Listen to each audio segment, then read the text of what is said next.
ክቡር ሚኒስትር አቶ አዲሱ አረጋ፣ ክቡራን ሚኒስትር ዴታዎች፣ ክቡራን የተጠሪ ተቋማት ኃላፊዎች፣ ክቡራን የክልል የህብረት ስራ ኃላፊዎች፣ የህብረት ስራ አጋር አካላት፣ እዚህ የተገኛችሁ የህብረት ስራ ቤተሰቦች ሁላችሁም በዚህ ወሳኝ መድረክ ላይ ለመሳተፍ ስለመጣችሁ በእኔና በኢትዮጵያ ህብረት ስራ ኮሚሽን የማኔጅመንት እና የሰራተኞች ስም ከልብ አመሰግናለሁ።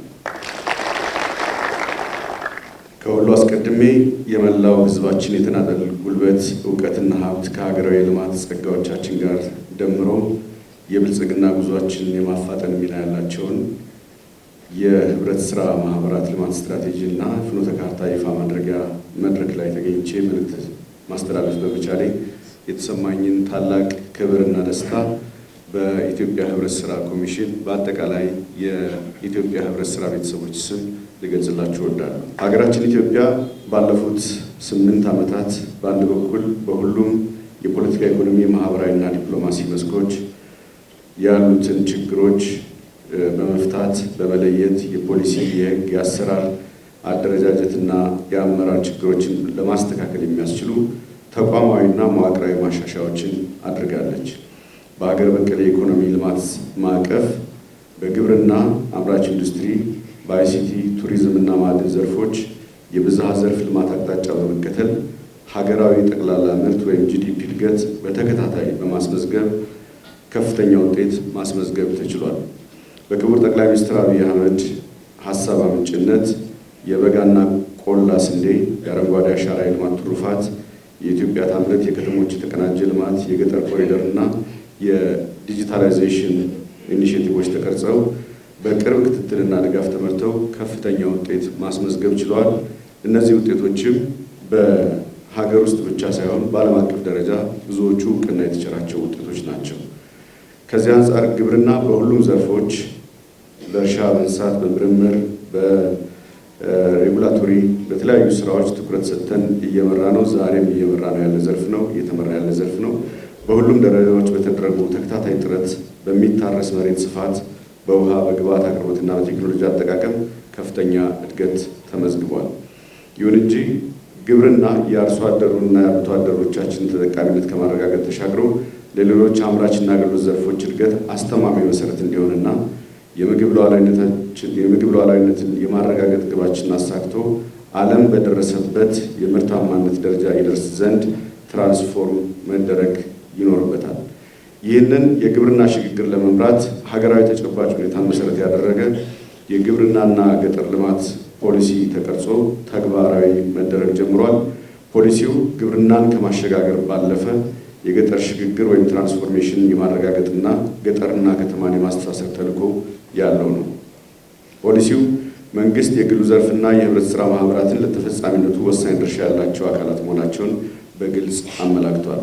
አዲሱ የግብርናና ገጠር ልማት ፖሊሲያችን ህብረት ስራ ማህበራት የአርብቶና የአርሶ አደሮችን እንዲሁም የገጠርና ከተማ ነዋሪዎችን የተናጠል የልማት አቅሞችን ደምረውና አደራጅተው የሀገራችን ግብርና አስተራረስ፣ የመሬት፣ የግብዓት፣ የቴክኖሎጂና የውሃ አጠቃቀም፣ የምርት አሰባሰብ፣ አቀማመጥ፣ አጓጓዝና ግብይትን ለማዘመን እንዲሁም በግብርና ምርቶች ላይ እሴት በመጨመር ለገጠር ኢንዱስትሪያላይዜሽን መሰረት በመሆን ገጠርና ከተማን ለማስተሳሰር በምናደርገው ጥረት ውስጥ ግንባር ቀደም ተዋናኝ የማድረግ አስፈላጊነትና ይህን ተልዕኮ የመወጣት ብቃት ይኖራቸው ዘንድ ሪፎርም በማድረግ ዘመናዊ አሰራር ያላቸው ከድጎማና ከጠባቂነት የተላቀቁ ተወዳዳሪ አቅም የፈጠሩና የአባሎቻቸውን ተጠቃሚነት ያረጋገጡ መሆን እንደሚገባቸው የግብርናና ገጠር ልማት ፖሊሲው ስለ ህብረት ስራ ማህበራት ልማትና እድገት በግልጽ አመላክቷል።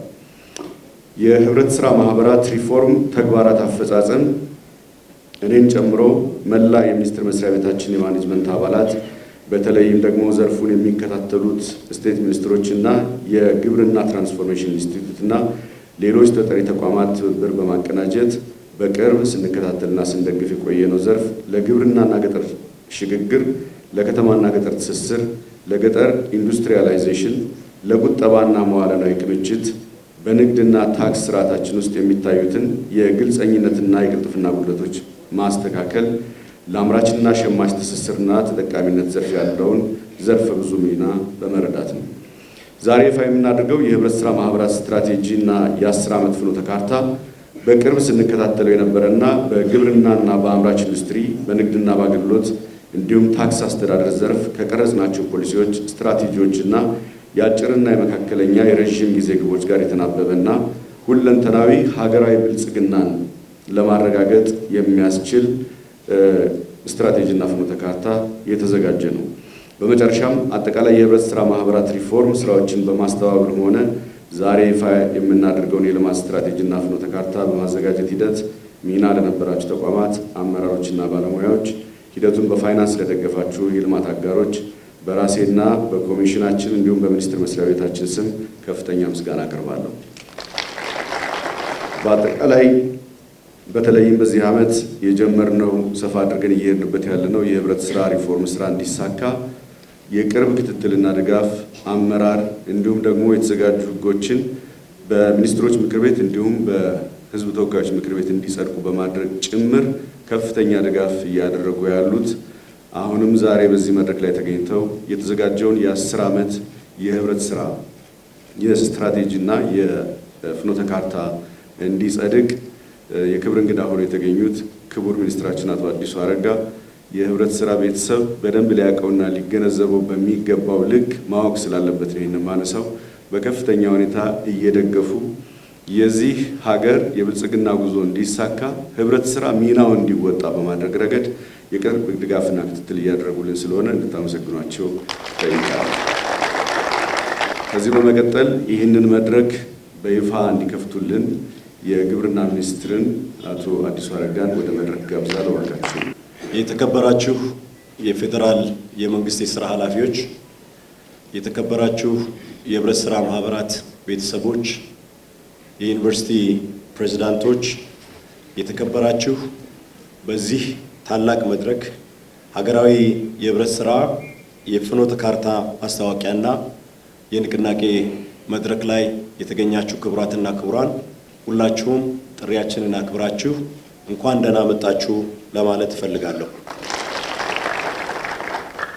ዛሬ በዚህ ወሳኝ መድረክ ላይ የተሰባሰብነው የህብረት ሥራ ዘርፍን ወደ አዲስ ለውጥ የምዕራፍ የሚያሸጋግር ታሪካዊ ሂደት ለማስጀመር በመሆኑ በቅድሚያ የተሰማኝን ደስታ ለመግለጽ እፈልጋለሁ። ይህ ሀገራዊ የህብረት ሥራ ስትራቴጂና ፍኖተ ካርታ የሀገራችንን የህብረት ሥራና የገጠር ሽግግር የሚያፋጥን፣ የገጠርና የከተማ ትስስርን የሚያፋጥን፣ በአጠቃላይ በኢኮኖሚያዊ መዋቅራዊ ሽግግርን በማረጋገጥ የሀገራችንን ብልጽግና ጉዞ የሚያፋጥን ወሳኝ የፖሊሲ ሰነድ መሆኑ ግንዛቤ ሊያዝበት ይገባል። እንደምታውቁት ኢትዮጵያ የጀመረችውን ሁለንተናዊ የብልጽግና ጉዞ እውን ለማድረግ ሀገር በቀል የኢኮኖሚክ ሪፎርም በመቅረጽ ተግባራዊ እየተደረገ ሲሆን በብዝሃ ዘርፍ የኢኮኖሚ ስራ ውስጥም ግብርና አሁንም ዋነኛ የኢኮኖሚ ዘርፍ ነው። በመሆኑም በግብርናው ዘርፍ የተሻገረ ለውጥ ለማምጣት አማራጭ የሌለው ተግባር በመሆኑ የግብርናና የገጠር ልማት ፖሊሲ ተቀርጾ ተግባራዊ እየተደረገ ይገኛል። የግብርናው ዘርፍ ከተለወጠ ኢኮኖሚያችን ይለወጣል። ገጠሩን በማሻገር የአርሶና አርብቶ አደሩ ህይወት ይቀየራል። የአርሶና የአርብቶ አደሩ ህይወት ከተሻሻለ ደግሞ የሀገራችን ብልጽግና ጥራቱን የጠበቀ እድገት ያረጋግጣል። ለዚህ ስኬት ደግሞ የህብረት ሥራ ማህበራት የማይተኩ የልማት ኃይሎች መሆናቸው በግብርናና በገጠር ልማት ፖሊሲያችን በ10 ዓመቱ ሀገራዊ መሪ ዕቅድና በተለያዩ ሰነዶች ላይ በግልጽ ተመላክቷል። የህብረት ሥራ ማህበራት አነስተኛ አምራቾችን በጋራ በማደራጀት የግብርና ግብዓት አቅርቦትን በማሳለጥ የግብርና መካናይዜሽንን በማስፋፋት ምርትና ምርታማነትን በማሳደግ አምራቹን ከገበያ ጋር በቀጥታ በማገናኘት እሴት በመጨመርና ምርቶችን ለሀገር ውስጥና ለውጭ ገበያ በማቅረብ አይነተኛ ሚና የሚጫወቱ ተቋማት ናቸው። ማህበራቱ ቁጠባን በማሳደግና የፋይናንስ ተደራሽነትን በማረጋገጥ ኢንቨስትመንትን በማሳደግ በኩል ከፍተኛ አስተዋጽኦ ማድረግ ጀምሯል። ስለሆነም ህብረት ሥራን ማዘመን ማለት ግብርናን ማዘመን ማለት ነው። ግብርናን ማዘመን ደግሞ የሀገራችንን ኢኮኖሚ ማሸጋገር ማለት ነው።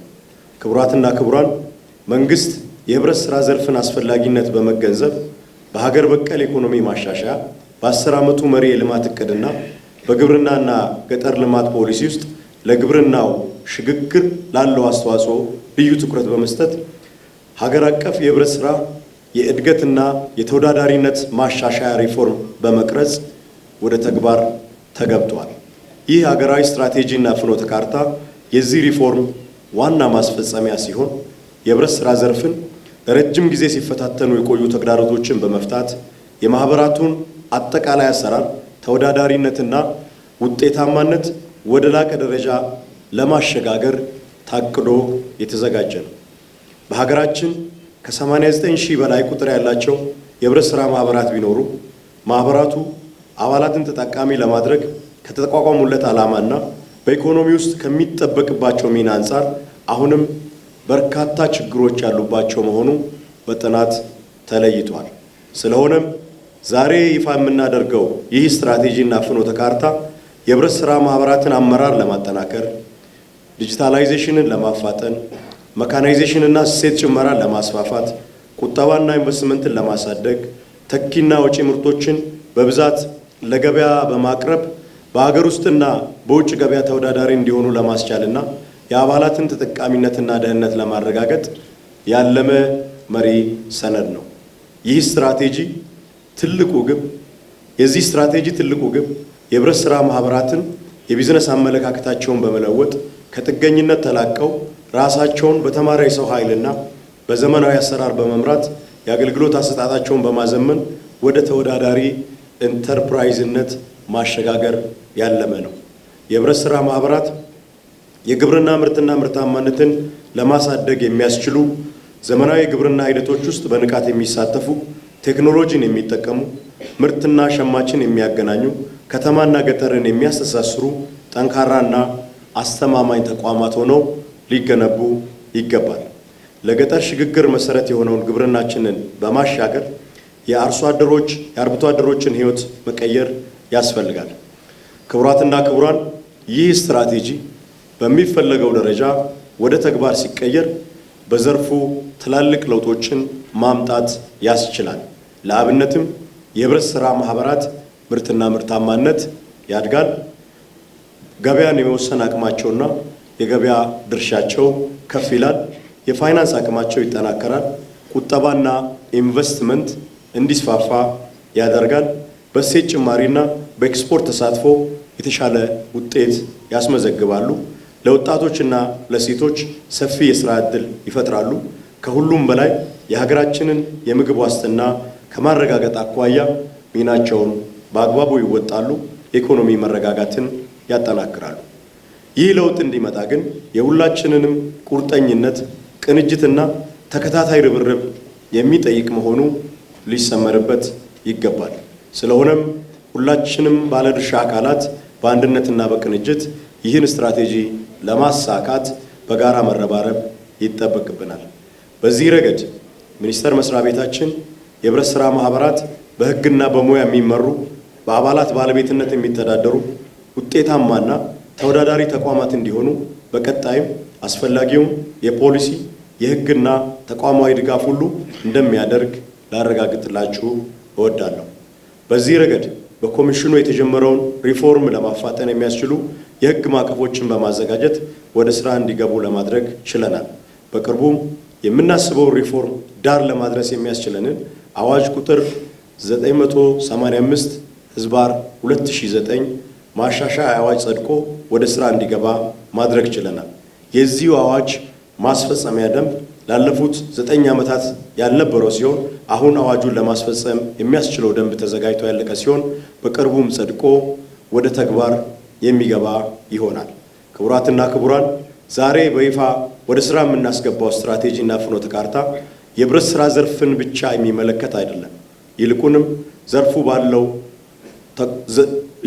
ዘርፉ ባለው ተቋም ተሻጋሪ ባህሪ አንጻር የብዙ ተቋማትን የበርካታ ሚሊዮን ኢትዮጵያውያንን ተሳትፎና ትብብር የሚጠይቅ በመሆኑ በኢትዮጵያ የወደፊት የኢኮኖሚ አቅጣጫ ላይ ወሳኝ ንቅናቄም ጭምር ነው።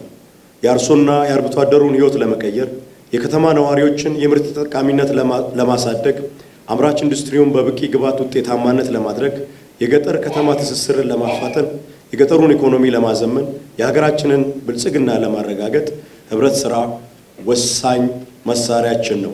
ስለሆነም ሁላችንም ይህን ስትራቴጂና ፍኖተ ካርታ እንደ ቁልፍ መሳሪያ በመጠቀም በግብርናው ዘርፍ ለታለመው መዋቅራዊ ሽግግር በቁርጠኝነት እንድንተገብረው በአደራ ጭምር ለማሳሰብ እወዳለሁ። በመጨረሻ ይህ ስትራቴጂ እንዲዘጋጅ ከፍተኛ አስተዋጽኦ ላበረከቱ አመራሮች፣ ባለሙያዎች፣ የልማት አጋሮችና ለሁሉም ባለድርሻ አካላት ከልብ የመነጨ ምስጋናዬን አቀርባለሁ። ህብረት ሥራን ማዘመን ግብርናን ማዘመን ነው። ግብርናን በማዘመን ህብረት ሥራን በማዘመን ሁለንተናዊ ብልጽግናን እናረጋግጥ። አመሰግናለሁ።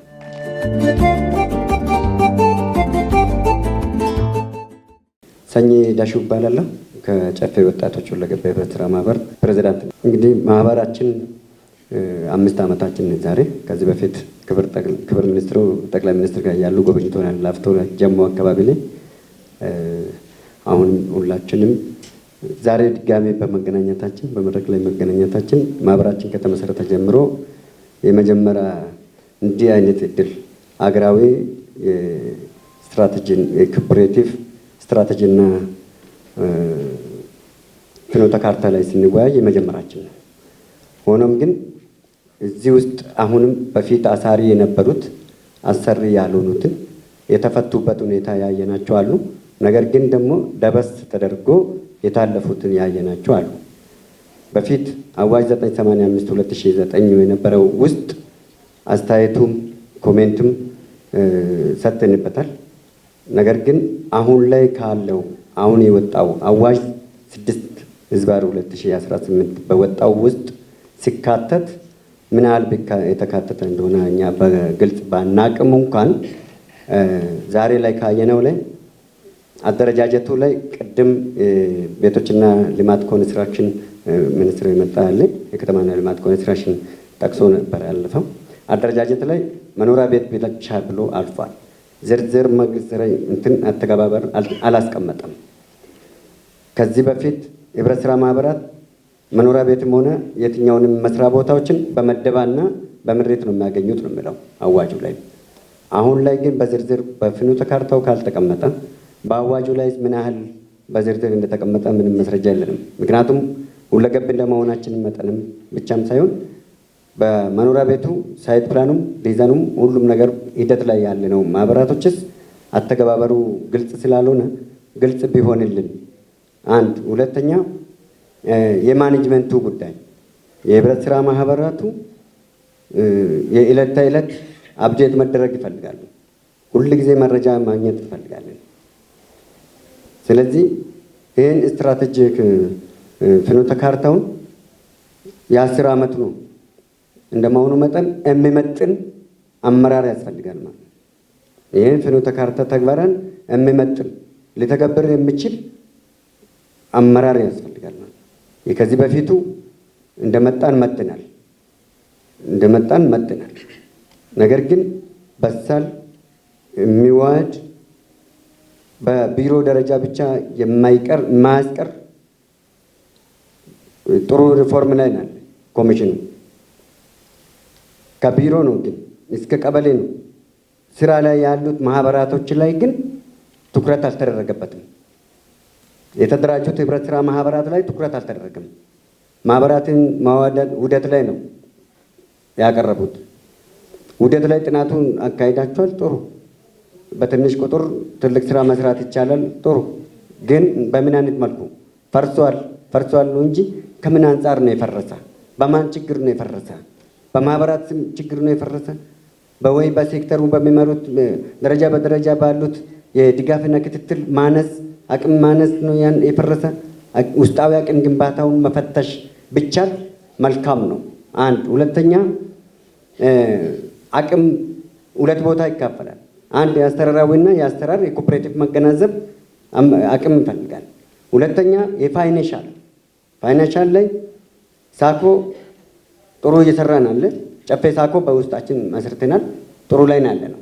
ነገር ግን ኮኦፕሬቲቭ መልቲፐርፐዞች ህብረት ስራ ማህበራትን የሚያራምዱት ብዙ ጊዜ ሪቮልቭ ፈንድ ላይ በየክልሎች ያሉት የየክልሎች ባንኮች ናቸው ሪቮልቭ ፈንድ የሚያደርጉት። በፌደራል ደረጃ የተደራጀንስ ማን ነው ሪቮልቭ ፈንድ የሚያደርገን? ግብርና ሚኒስቴር ስር አለ። ትክክል። በብዙ አቅጣጫዎች አሉ። የገበያ ልማቱ አለ፣ የድራይቭ ፕሮጀክቱ አለ፣ ሌሎችም ንጂዎች በድጋፍ መልክ የሚመጡት ንጂዎች አሉ። ከመድረክ በዘለለ መሬት ላይ ወርዶ አደረጃጀት ጋር እየተገናኙ አይደሉም።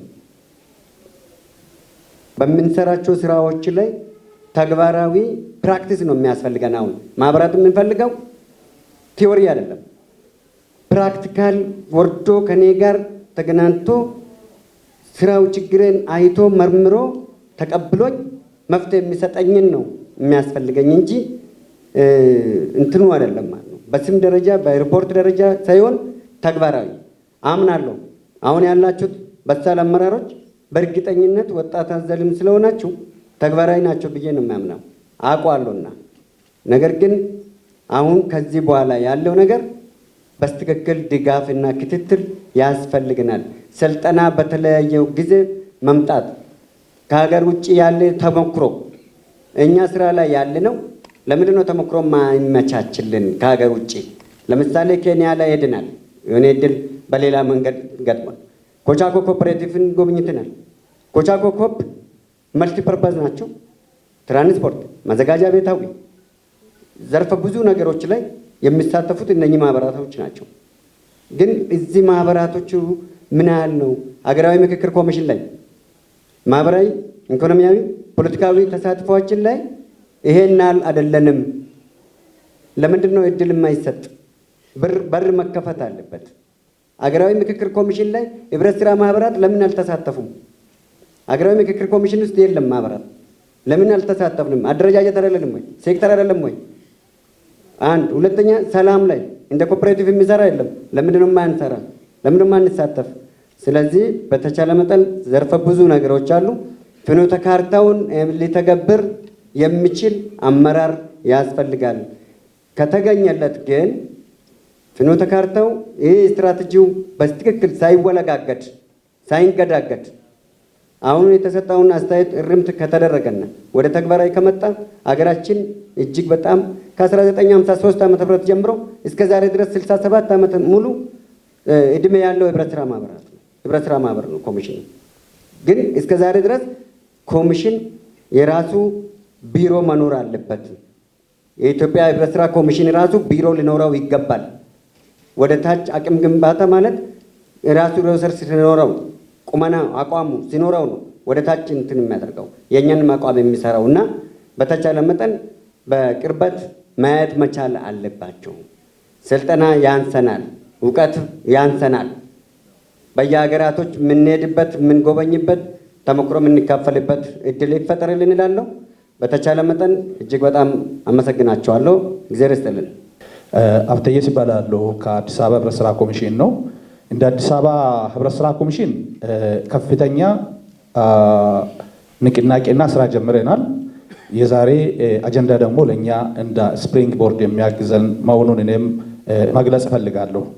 ይህም ብዬ አንዳንድ ስራዎችን ስንሰራ እኛ ለምንድን ነው በትክክል ስትራቴጂው፣ ፍኖተ ካርታው፣ ፖሊሲው፣ ደንቦች ተግባራዊ ቢሆኑ ብለን ስናነሳ የነበረው እሱም ዘንድሮ ምላሽ አግኝተዋል እና እኛ በቀጥታ ይሄን ወስደን ወደ ተግባር ከቀየር የተባለው ለሀገራችን እድገት ከፍተኛ ስራ መስራት እንችላለን ብዬ ማንሳት እፈልጋለሁ።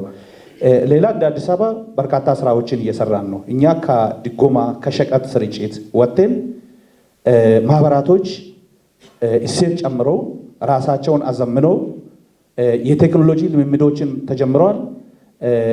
ተወዳዳሪ ሆኖ ወደ ስራ እንዲገቡ ተደርጓል። ለዚሁም ከፍተኛ ለውጥ አለ። የከተማ አስተዳደሩም በፋይናንስም ከቦታም አንጻር የደገፈ ያለው እጅግ አበራታች ነው። ማየትም ስለሚቻል አንዳንድ ክልሎችም እንደ ተሞክሮ መጥቶ እየወሰዱ መሆን ስላለ ይህን አጠናክረን እንቀጥላለን። ይህም ብዬ በርካታ ቁጥር ነው ያለ እኛ ጋር። ለምሳሌ ገንዘብ ቁጠባ ላይ፣ የአሰራር ስርዓታቸው፣ የቴክኖሎጂ አጠቃቀም ላይ፣ ዲጂታላይዜሽን ላይ፣ ዛሬ በስትራቴጂ እና በፍኖተ ካርታ የተቀመጠው ወስደን በደንብ ከሰራን ለተቀመጠው ዓላማ ማሳካት ስለሚቻል በተለይ ዲጂታላይዜሽን ላይ አሁንም ልዩ ትኩረት ማድረግ አለብን ብዬ ነው የማነሳው። እንደ አዲስ አበባ እንኳን ብንወስድ አንዳንድ ጊዜ ቁጥሩን በጣም ያስቸግረናል። የቴክኖሎጂ አጠቃቀም ላይ በጣም በርካታ ማህበራቶች ነው ያሉ። ገንዘብ ቁጠባ 1000 በላይ ነው ያሉት።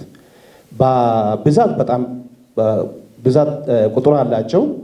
በዛው ልክ ደግሞ ካፒታላቸው ላይ ስናይ አሁንም በደንብ ማየት ያለብን ነገሮች አሉ። ሌላ አሁንም ከዚህ ተነስተዋል። አሁን እንደ አዲስ አበባ የቤት ማህበራቶችን በማህበራቶች ማደራጀት ጥሩ ደረጃ ላይ ነው የሚገኘው። የዛሬ ፍኖተ ካርታም ደግሞ ብዙ የሚያግዙን ነገሮች አሉ። አሁን ለምሳሌ የጤና፣ የመምህራን፣ የመንግስት ሰራተኞች የከተማችንም የፌዴራልንም እያደራጀን እንገኛለን። የገበያ መረጋጋት ላይ በተለይ ደግሞ የከተማ አስተዳደሩ ትኩረት ሰጥቶ በ5ቱ በሮች ማህበራት ገባም ከማረጋጋት እንዲሰሩ ህዝብ መመስከር ጀምረዋል ማለት ነው የከተማ። አሁንም ግን ልዩ ትኩረት ያስፈልጋል ብዬ ነው የማነሳው።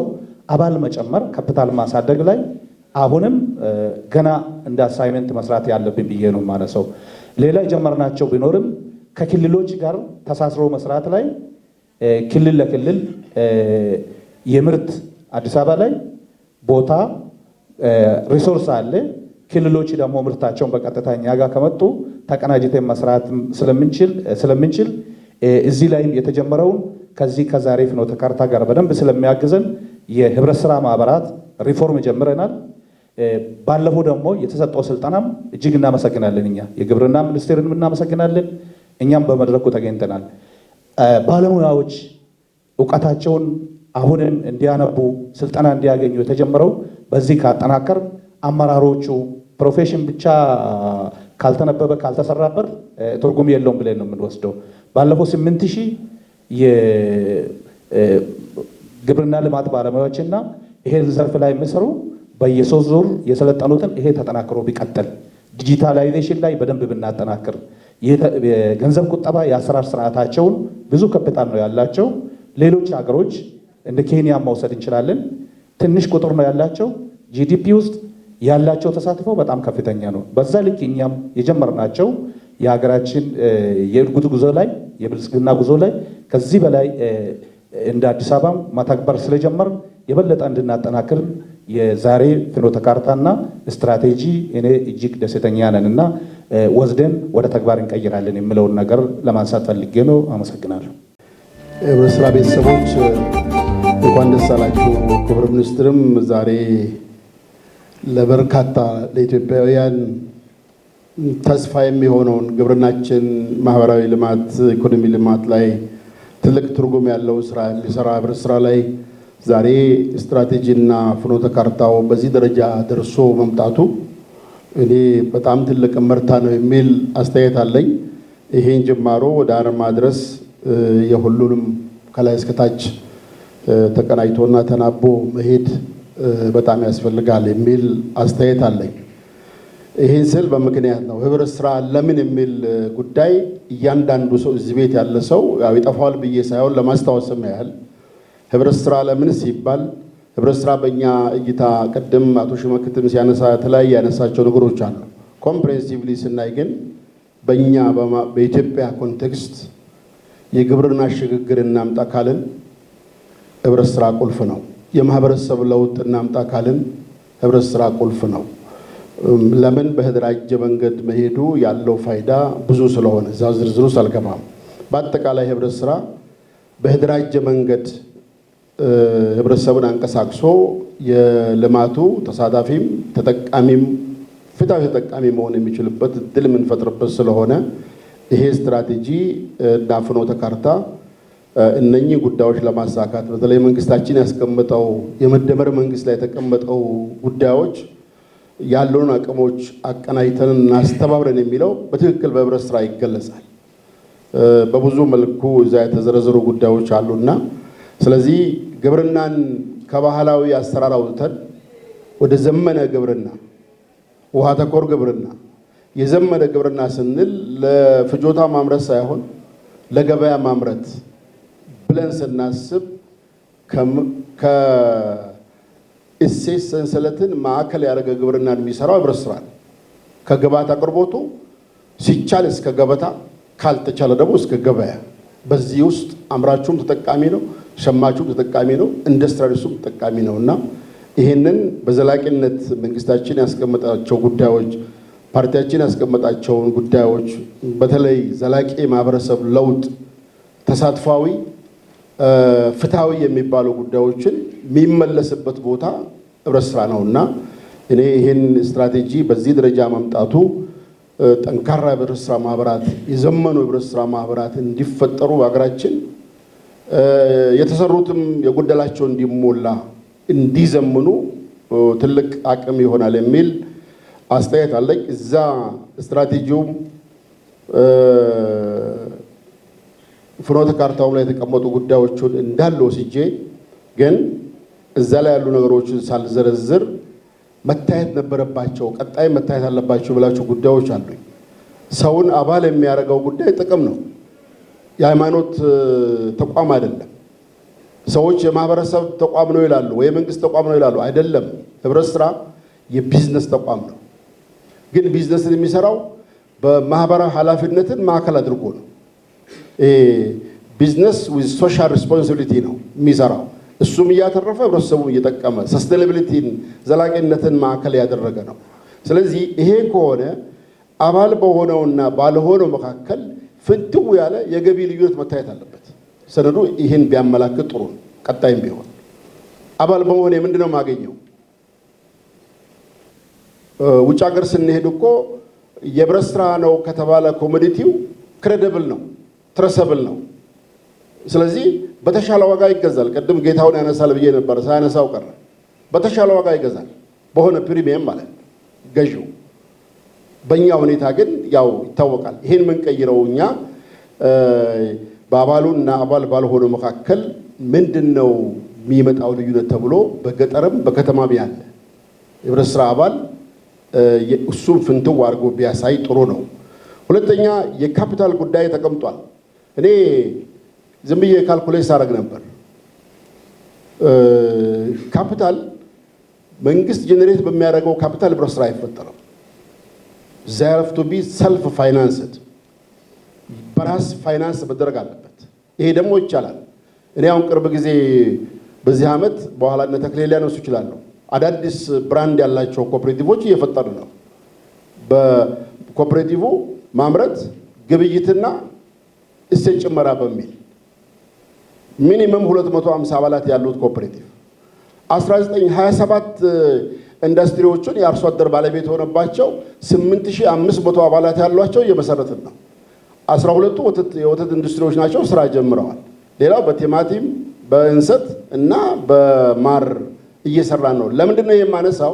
ሚኒመም 3000 ብር ነው ካፒታላቸው፣ ኢኒሻል እንትናቸው። ማክሲመም 10000 በ3 ዓመት የሚከፍሉት ማለት ነው።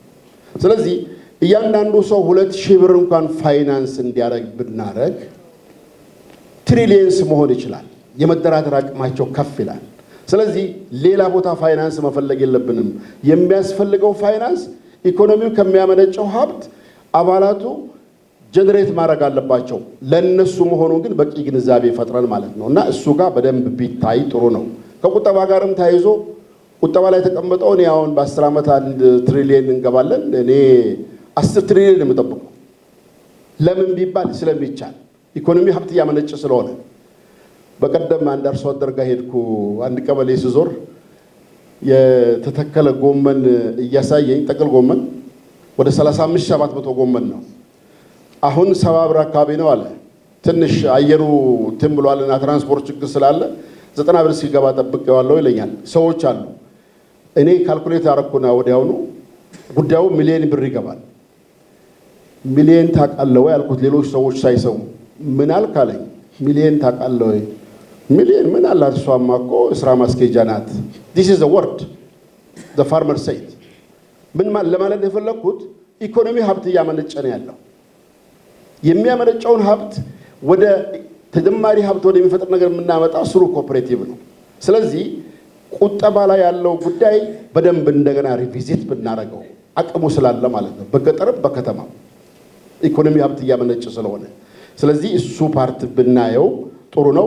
ይሄን ለማምጣት ደግሞ እኔ ኮሚኒኬሽን ላይ ያለው የህብረት ስራ ኮሚኒኬሽን በደንብ አርቲኩሌት አልተደረገም። ስትራቴጂው ላይ ሶፍት ፓርቱን የምንቀይረው የፖሊሲ ሜከሩንም የማህበረሰቡንም የሌላውንም ባለድርሻ የምንቀይርበት ቱሉ ኮሚኒኬሽን ነው።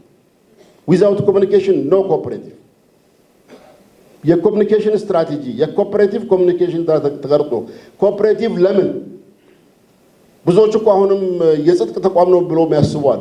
የጽድቅ ተቋም አይደለም፣ የቢዝነስ ተቋም ነው። ግን ቢዝነስን የሚሰራው ማህበራዊ ኃላፊነትን ማዕከል አድርጎ ዘላቂነትን ማዕከል አድርጎ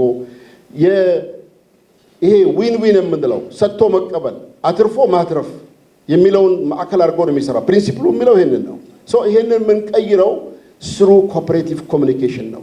በደንብ የስትራቴጂው ከፒላሮቹ ከስድስቱ አምዶች አንዱ ዋናው አምድ ሆኖ ከአምስቱ አምዶች አንዱ አምድ ሆኖ መምጣት ነበረበት። እነኛ የሚሳኩት በሰው ጭንቅላት ነው። የኮኦፐሬቲቭ ጉዳይ የጭንቅላት ጉዳይ ሶፍት ፓርት ነው። ስለዚህ እሱ ፓርት ላይ በደንብ ተዘርዝሮ ካልተቀመጠ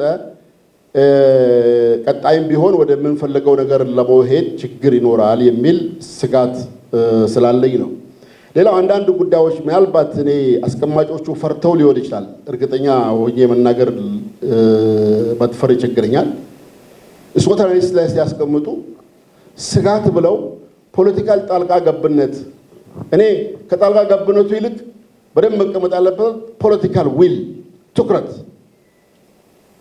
ክቡር ሚኒስትር ዛሬ በጣም ነው የማመሰግነው በኢትዮጵያ ህብረት ስራ ቤተሰቦች ስም፣ በኢትዮጵያ ግብርና ቤተሰቦች ስም።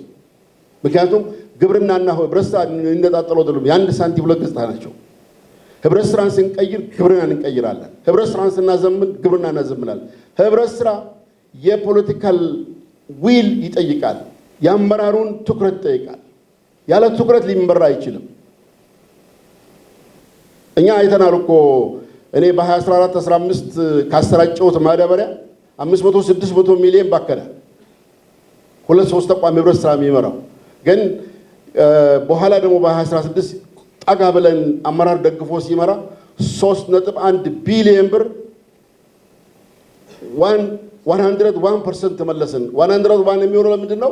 ወለድ አለው። ከወለዱ ጋር ሲጨመር 101% ከኢትዮጵያ ንግድ ባንክ እውቅና አገኘ። ሰው ፖለቲካል ዊል ነው የሚጠይቀውና ትልቁ ጉዳይ የፖለቲካ መሪዎች ዋነኛ አጀንዳ ካልተደረገ አሁንም ስጋት አለኝ። እዚህ ከተቀመጠበት መንገድ ችግሩን አያሳይም። አንዳንዴ ያው እንግዲህ እኛ ነገር አለ ገባ ወጣ መፍራት እሱ ሊሆን ይችላል። አቅም ቢታይ ግን ጥሩ ነው። ክቡር ሚኒስትር ጉዳዩን እኔ እርስዎ በያዙበት መንገድ ክቡር ጠቅላይ ሚኒስትራችን ይሄን ጉዳይ ህብረት ስራ መያዝ አለባቸው። የኢትዮጵያ ህብረት ስራ ማለት አሁን ባለበት እንኳን 25-27 ሚሊዮን ነው አባል ያየሁት። በእያንዳንዱ 5 ሰው እንኳን ቢኖር ከ100 ሚሊዮን ሰው በላይ አባል ነው ማለት ነው፣ ተጠቃሚ ነው በአንድም በሌላ መንገድ። የኢትዮጵያ ግብርና ዝማኔ ነው፣ የኢንዱስትሪ ዝማኔ ነው፣ የፋይናንስ ጉዳይ ይመለሳል። እዚህ ውስጥ ብዙ ነገር ነው የሚመለሰው እና ትንሽ እሱ ጋር የፖለቲካ አመራር በደንብ ጣልቃ ገብነቱ እዚህ እዛ የምንፈታው ትኩረት ተሰጥቶ ድጋፍ ከተደረገ ጣልቃ ገብነቱን ማስተካከል ይቻላልና እሱ ፓርት ቢታይ የተቀመጠው ነገር ትንሽ ቢታይ ጥሩ ነው የሚል ሀሳብ አለኝ። በተረፈ ጄቪ በደንብ አልተቀመጠም። ጆይንት ቬንቸር እንዴት ይደረጋል? አሁን ከዚህ ቀደም ያኔ ስትራቴጂም ስናስቀምጥ አዋጁም ላይ አመላክተን ነበር። ጄቪ ይሄ ኮኦፐሬቲቭ ዓለም ላይ ካሉ አቅም ካላቸው አካላት የዚህን የኮኦፐሬቲቭ ሞዳሊቲን ተከትሎ መግባት የሚችሉ አካላት ካሉ ዓለም ላይ አለ። አውሮፓም ኤዥያም ጥሩ እንትኖች ቀርበዋል። የነ ጃፓን ተሞክሮቹ ቀርበዋል። በዚህ የሚሰሩ አሉ። በጄቪ በጆይንት ቬንቸር የሚከለክል ነገር ስላይለው ግን የኮኦፐሬቲቭ ህጉን ተከትሎ ከሰሩ እነኛ አካላት ካፒታል ይዞ ይመጣል፣ ገበያ ይዞ ይመጣል፣ እዚህ ግባት ይኖራል። ስለዚህ ሁለቱ ሲቀናጅ ዓለም ገበያ ላይ ተወዳዳሪ የሆነ ኮኦፐሬቲቭ መፍጠር የምንችልበት እድል ይፈጥራልና አገርም የህብረት ስራ አባላትም ተጠቃሚ የሚሆኑበት እድል ይፈጠራልና እሱ ፓርት ቢታይ ጥሩ ነው የሚል ሀሳብ ነው ያለኝ። በተረፈ እኔ የተነሱ ጉዳዮች በጣም ለኔ ፕሮሚሲንግ ነው። ትልቅ ጉዳይ ነው የተነሳው፣ ትልቅ ጉዳይ ነው። ስትራቴጂውም ፍኖተ ካርታውም ያመላከተው እነኚህ ጉዳዮች ካየን ቅድም የቤቶች ጉዳይ ተነስቷል። የቤት አቅርቦት ጉዳይ አብሮ መታየት የሚችልበት እኛ ሀገር የህብረት ስራ የቤት ጉዳይ መሬት ለመውሰድ እንጂ እኔ ፍራንክሊ ስፒኪንግ በግልጽ ለመናገር ሌላ ሀገር ስናይ እኮ ቤት ከመስራት ያው ከትውልድ ትውልድ ይሻገራል። አውሮፓ ስንሄድ እኔ ሁለተኛ ሶስተኛ ጄኔሬሽን ነኝ የሚሉ አሉ። የሃውሲንግ ኮኦፕሬቲቭ ሁሉንም አገልግሎቶች የጽዳት፣ የውበት፣ ሌሎች ህብረተሰቡ የሚፈልጋቸው ጉዳዮችን የማቅረብ ስራ ይሰራል። ስለዚህ እኔ ቤት ማቅረብ ብቻ ሳይሆን ሰላምንም ማቅረብ፣ ልማትን፣ የአካባቢ ልማትን አሁን እንደ ሀገር የጀመርናቸው ትላልቅ ይሄ ኮሪደር ልማት ስራዎች በገጠርም በከተማ የምንሰራቸው ስራዎች ላይ ኮኦፕሬቲቭ ትልቅ ፋይዳ ይኖረዋል የሚል እይታ አለኝና እሱም ፓርት ቢታይ፣ በአጠቃላይ ግን በቁጥር ትንሽ በተጽዕኖ ትልቅ ማህበራትን መፍጠር የሚል ውህደት የተባሉ ጉዳዮች በደንብ ኮይን ሲደረግ በቁጥር ትንሽ ግን ተደራሽ የሆኑ በተጽዕኗቸው ትልቅ የሆኑ የሚል አቅጣጫ ይዘን ከገባን እኔ ብዙ ማሳካት ይቻላል። ማሳካት የሚቻልበት እድል አለ። የፕሮፌሽናል ፓርት ግን በደንብ አልተዳሰም፣ ተፈርቷል ይመስለኛል። ፕሮፌሽናል በቃ ኮኦፕሬቲቮቹ ፕሮፌሽናል ሊበራቸው ይገባል። በሀገሪቷ አለ የተባለ ሙያተኛ ኤክስፖርት ላይ ያለ ህብረት ስራ ከሆነ ኤክስፖርትን የሚመራ የዛ እውቀት፣ ክህሎት፣ ልምድ ያለው ተከፋይ የሆነ ህብረት ስራን መርጦት የሚገባ ከሌላው ሴክተር ከግል ሴክተር ወጥቶ ህብረት ስራ ገብቶ የሚሰራ ሰው ተወዳዳሪ ህብረት ስራ የምንፈጥረው ተወዳዳሪ የሆነ መሪ ሙያተኛ ሲኖረው። ይሄ በተለምዶ በመጣንበት መንገድ አንችልም። አሁን የደረስንበት ደረጃ ኢኮኖሚ ዓለም አቀፍ ነው። ከዓለም ነው የምንወዳደረው። የእኛ ኮኦፕሬቲቭ ወዳደር ካለ ከጃፓን ከአውሮፓ ካሉ ኮኦፕሬቲቮች ነው የሚወዳደረው። ስለዚህ ያንን ገበያ የሚተነብይ ያን ገበያ የሚያይ የሚያነብ መሪ ያስፈልጋቸዋል። ይሄ በደንብ መቀመጥ አለበት። አልተቀመጠም። ከአባሎቻቸውስ ቦርዱ ምን አይነት መሆን አለበት? ይሄ በኋላ ህጉ ላይ ሊታይ ይችላል። ፖሊሲውና ፍኖተ ካርታው ላይ ያመላክት ይችላል። ግን በሚወጡ ዝርዝር ማስፈጸሚያ ስልቶች ከአባሎቻቸው ማን ይምራቸው? የተማረ ከኮሚኒቲ ደግሞ ክሬዲብል የሆነ አንዳንዱ እኮ መሬት የሌለው ሰው አባልና አመራር ይሆናል። ሰዎች በአግባቡ ያልቆጠብ ሰው አመራር ይሆናል። እሱ እንዴት ነው ፔይን የሚሰማው? ፕሌዠርም ፔይንም አይሰማው። ግን ከአባሎቻቸው በማህበረሰብ ውስጥ ትልቅ ተቀባይነት ያላቸው አንድ የተሰኙ ሰዎች የሚመሯቸው ኮኦፕሬቲቮች አሁን እኛ ባለንበትም አካባቢ ትልቅ ውጤት እያየ ነው፣ ባሉበትም ደረጃ ሆነው ማለት ነው። እና እነኚህ ነገሮች ቢመላከቱ በጣም ጥሩ ነው። ይሄ በዚህኛው አይመላከትም። እኔ ቀጥሎ በሚወጡ ነገሮች ነው ይሄ ያነሳለሁት። ምክንያቱም ዝርዝር ጉዳይ ስለሆነ በዚህኛው ላይ ይመላከት ይችላልና በሰለጠነ ሰው ኃይልና ዘመናዊ አሰራር እና በቴክኖሎጂ የታገዘ ህብረት ስራ ብለን በዛ መንገድ ኮይን ብናደርገው እንግዲህ አሁን ኢትዮጵያ ላለችበት የሄደችበት ላለው ጉዞ የሚመጥን ህብረት ስራ ፈጥረን ህብረት ስራ ማህበራት በግብርና ዝማኔ፣ በኢንዱስትሪያላይዜሽን፣ በፋይናንሻል ኢንክሉዥን ሚናቸውን ከፍ ማድረግ የምንችልበት እድል ይፈጥራል። ትልቅ መድረክ ነው። ትልቅ ስራ ነው። እኛ እንደ ማዕከላዊ ኢትዮጵያ ጀምረናል። ለእኛ ትልቅ ስፕሪንግ ቦርድ ነው። በጀመርንበት እዚህ ውስጥ የምንከተው ያው ያስቀመጥናቸው ነገሮች አሉ። ዲቴይሉን ከሴክተሩ መሪዎች ጋር እንነጋገራለን። የጀመርናቸው ነገሮች አሉ። እንዴት አዘመን እንሂድ ብለን ሪብራንድ አድርገን በአዲስ መንገድ እየሄድን ያለው ነው ነገር አለ። ተስፋ የሚሰጥ ነገር እያየን ነው። አርሶ አደሩም ጋር ያለው እይታ ፍላጎት ከፍ እያለ መጥቷል። የኛ እንትን ይሄ ነውና ጥሩ ነው። ለኛ ትልቅ መንደርደሪያ የሚሆን ነገር አግኝተናል የሚል ነገር ነው ባነሳው። እጅግ ክብረት ይስጥልኝ። አመሰግናለሁ። እንደ ህብረት ስራ ማህበር ያሉብንን ብዙ ጥያቄዎች በቂ ምላሽ የሚሰጥ በመሆኑ በተለይ እንደ ቻሌንጅ የምናያቸው ብዙ ጉዳዮች አሉ። ስትራቴጂው በራሱ ያንን ቻሌንጆች ትርፋማ እንድንሆን እንደዚሁም እንደ ቢዝነስ ተቋማት ታይተን የሀገር ጂዲፒ ላይ የራሳችንን አሻራ ማስቀመጥ እንደሚገባን ያሉ ጉድለቶችን ከጉድለቶች በመነሳት መተግበር ያለባቸውን ነገሮች አስቀምጠን የሚጠበቁ ውጤቶችን ማምጣት እንድንችል ተገቢ የሆኑ ስትራቴጂ ናቸው የተቀመጡት። እኛም እንደ የሁሉ ህብረት ስራ ማህበር ስትራቴጂዎቻችንን ከዚህ ጋር አላይንድ እንዲሆኑ አስተካክለን የምንሰራ ይሆናል። በጣም ደስ ብሎናል። ይሄ መቀጠል መቻል አለበት። እንደ ህብረት ስራ ማህበራትም ከዚህ ስትራቴጂ ጋር ኢሞሽናሊ ኮኔክትድ ሆነው እንዲሰሩ ሌሎች መድረኮች የሚዘጋጁ በጋራ የምንሰራበት ስራዎች ቢቀጥሉ በጣም ጥሩ ነው ብዬ አስባለሁ። ያለውንም ሊደርሺፕ በዚሁ አጋጣሚ ማመስገን እፈልጋለሁ። በቅርበት ያሉትን ችግሮች እያዩ ስለሆነ የህብረት ስራ አመራሮች እንደዚሁም የግብርና ሚኒስቴርን ስለሰጠው ትኩረት እንደ ህብረት ስራ ማህበራት እጅግ አድርጌ ማመስገን እፈልጋለሁ። በተባብረን በመስራት የተቀመጠውን የ10 ዓመት ስትራቴጂ እስከ 1 ትሪሊዮን ብር የማበደርን ስትራቴጂ በሙሉ ልብ በመስራት እንደምናሳካ ሙሉ እምነት አለኝ። አመሰግናለሁ። በአገራችን ታሪክ እንደዚህ አይነት ፍኖተ ካርታ ተዘጋጅቶ በኮፕ ኮሚሽን መቅረቡ በጣም ትልቅ ነገር ነው። ብዙ ዓለማት የራሳቸውን ችግር በራሳቸው አቃሎ እንዳለፉት ይሄንን ነው የሚያሳዩትና እንደኛ ሀገርና እንደ አፍሪካ ያሉት ሀገራት ደግሞ ችግራቸውን ሊፈቱ የሚችሉት አንድና አንድ በህብረት ስራ ማህበራት ነው። ይሄ በየትኛውም ቦታ ላይ ምንም አይነት ረጅም ጥናት አይጠይቅም ማለት ይቻላል። ይህም ብዬ ካነሳው በኋላ ምናልባት አንዳንድ ነጥቦችን ከከተማና መሰረተ ልማት ሚኒስቴር አንጻር ለማንሳት እሞክራለሁ።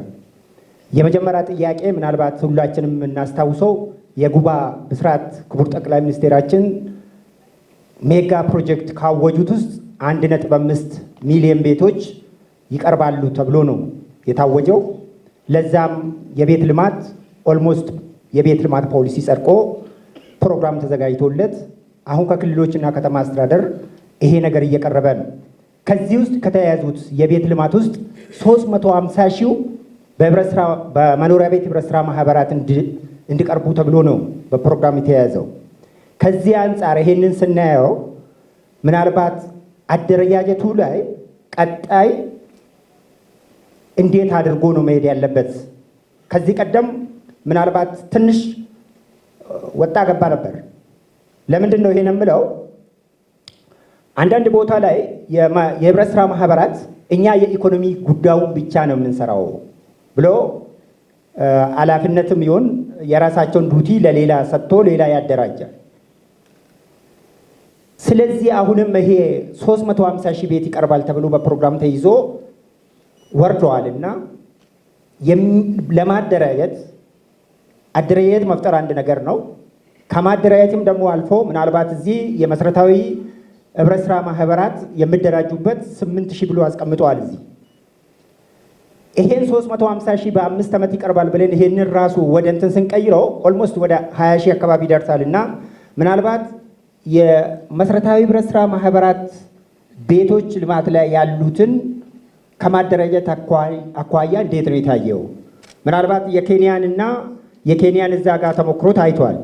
አንዱ ኬንያ እስከ እንትን ድረስ ሄደው የቤት ልማቱንም በዛ ልክ ስለሚሄድ ተሞክሮውንም በዛው ልክ የቤት ልማቱ እንዴት እንደሚያቀርቡ እስከ ሊግ ድረስ እንዴት እንዳቀረቡ ማየት ይቻላል። እና ይሄን በፍኖተ ካርታ ውስጥ ማካተት ብቻል። ምናልባት በአምድ አንድ ላይ ከ10 አምድ አንድ ላይ ምናልባት አደረጃጀትን በተመለከተ አስቀምጠዋል።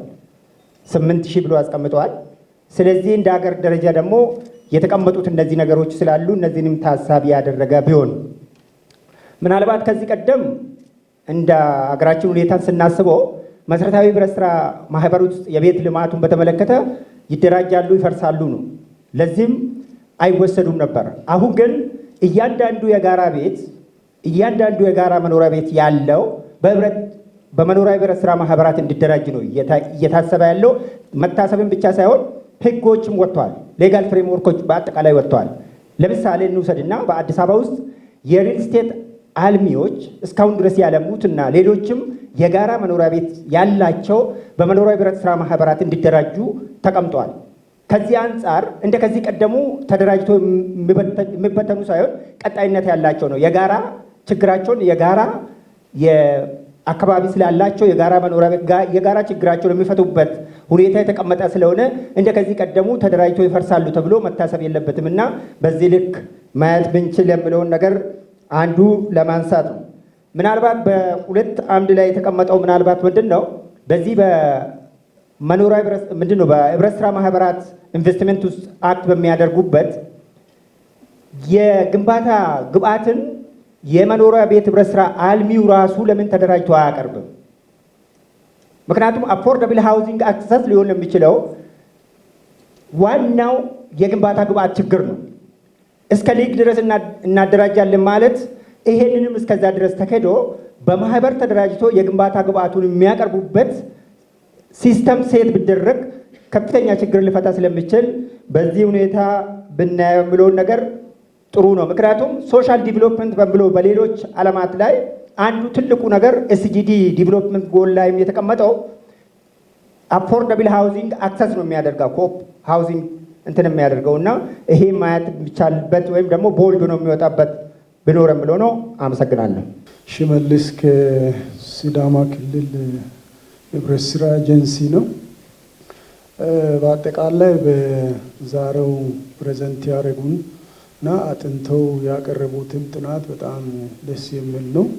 ስለዚህ ማመስገን እፈልጋለሁ። ክቡር ሚኒስትሩም ለዚህ ለህብረት ስራ ትኩረት ሰጥተው ይህን ትልቅ መድረክ በአግባቡ ለመምራት ቀርበው እያደረጉ ያሉት እገዛ ከዚህ በፊት ለሚያደርጉትም እገዛ ተጨማሪ የሆነ ደረጃ ከፍ የሚያደርግ ነው ብዬ ነው የሚወስደው። ስለዚህ በአሁኑ ጊዜ ያው በኢትዮጵያ ደረጃ ቅድም ህብረት ስራ ማህበራቶች በኢትዮጵያ ደረጃ ወደ 65 ዓመት አስቆጥረዋል እድሜያቸውን ስናይ።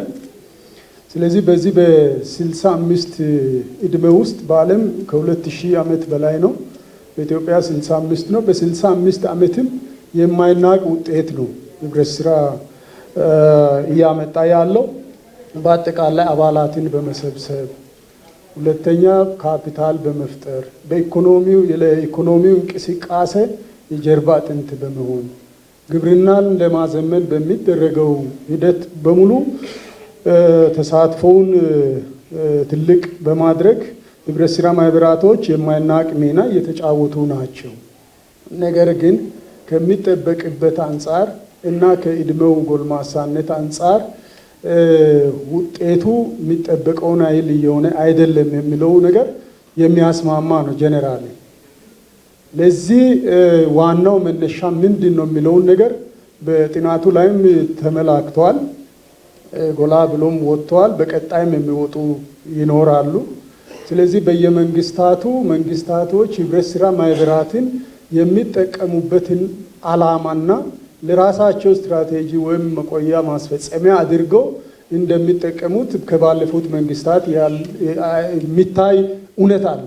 በጥናቱም ቀርቧል እና በተለይ አሁን በዚህ በአሁኑ መንግስት በብልጽግና በጣም የህብረት ስራ ጊዜ ነው የሚባለው እውነት ነው ብዬ ነው የምወስደው። አንደኛ መደመርን የጀመረው ህብረት ስራ በኢትዮጵያ 65 ዓመታት በፊት ነው። አሁን ደግሞ በየመንግስታቱ እያለፈ መጥቷል። የራሱንም አስተዋጽኦ እያደረገ ጉድለትም እያለው መጥቷል። አሁን ግን በዚህ መንግስት የተሰጠው ትኩረት ትልቅ ቦታ የሚያደርስ ነው ህብረት ስራ ማህበራቶችን። አንደኛ መንግስት የሰጠው ትኩረት ትልቅ አሁን የህብረት ስራ ጊዜ ነው ብሎ መናገርም የሚቻልበት ጊዜ ነው ያለው።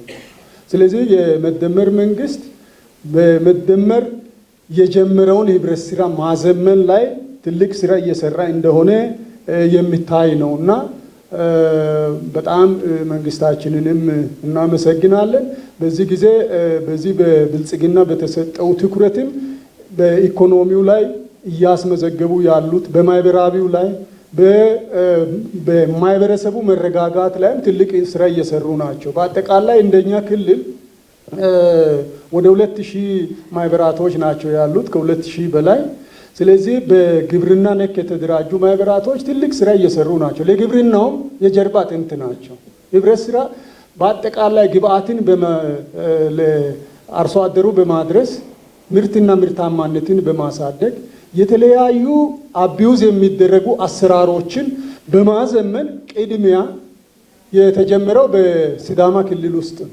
ስለዚህ አንዱ ለግብርናም ወሳኝ ስራ እየሰሩ ናቸው፣ በተለይ ሁለገቦች።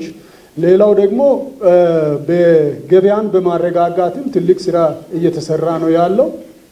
ገንዘብና ቁጠባ ህብረት ስራ ማህበራቶችም ለኢትዮጵያ ጭምር ተሞክሮ እያከፋፈል ነው ያለ ነው።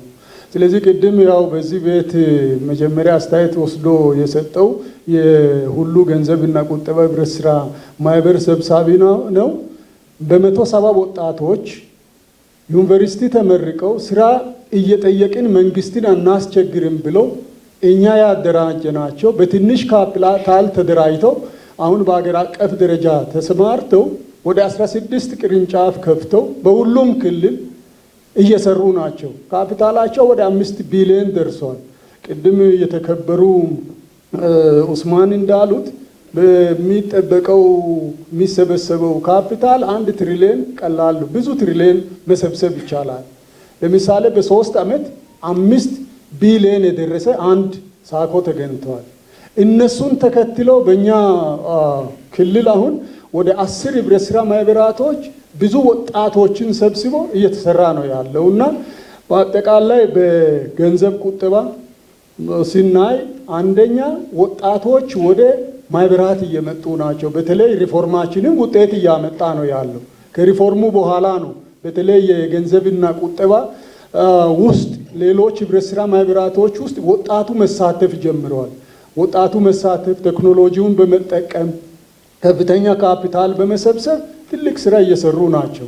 ስለዚህ በሁለገብ በገንዘብና ቁጠባ ግብርና ነክ በሆኑ ህብረት ስራ ማህበራቶች ታምር እየሰሩ ናቸው። ይህንን ይዘን በደንብ ለመቀጠል ዋናው ወደ ዛሬው አጀንዳ ቢመጣ ስትራቴጂውን ፍኖተ ካርታውን በጣም ወሳኝና አስፈላጊ በሆነ ጊዜ ነው የመጣው።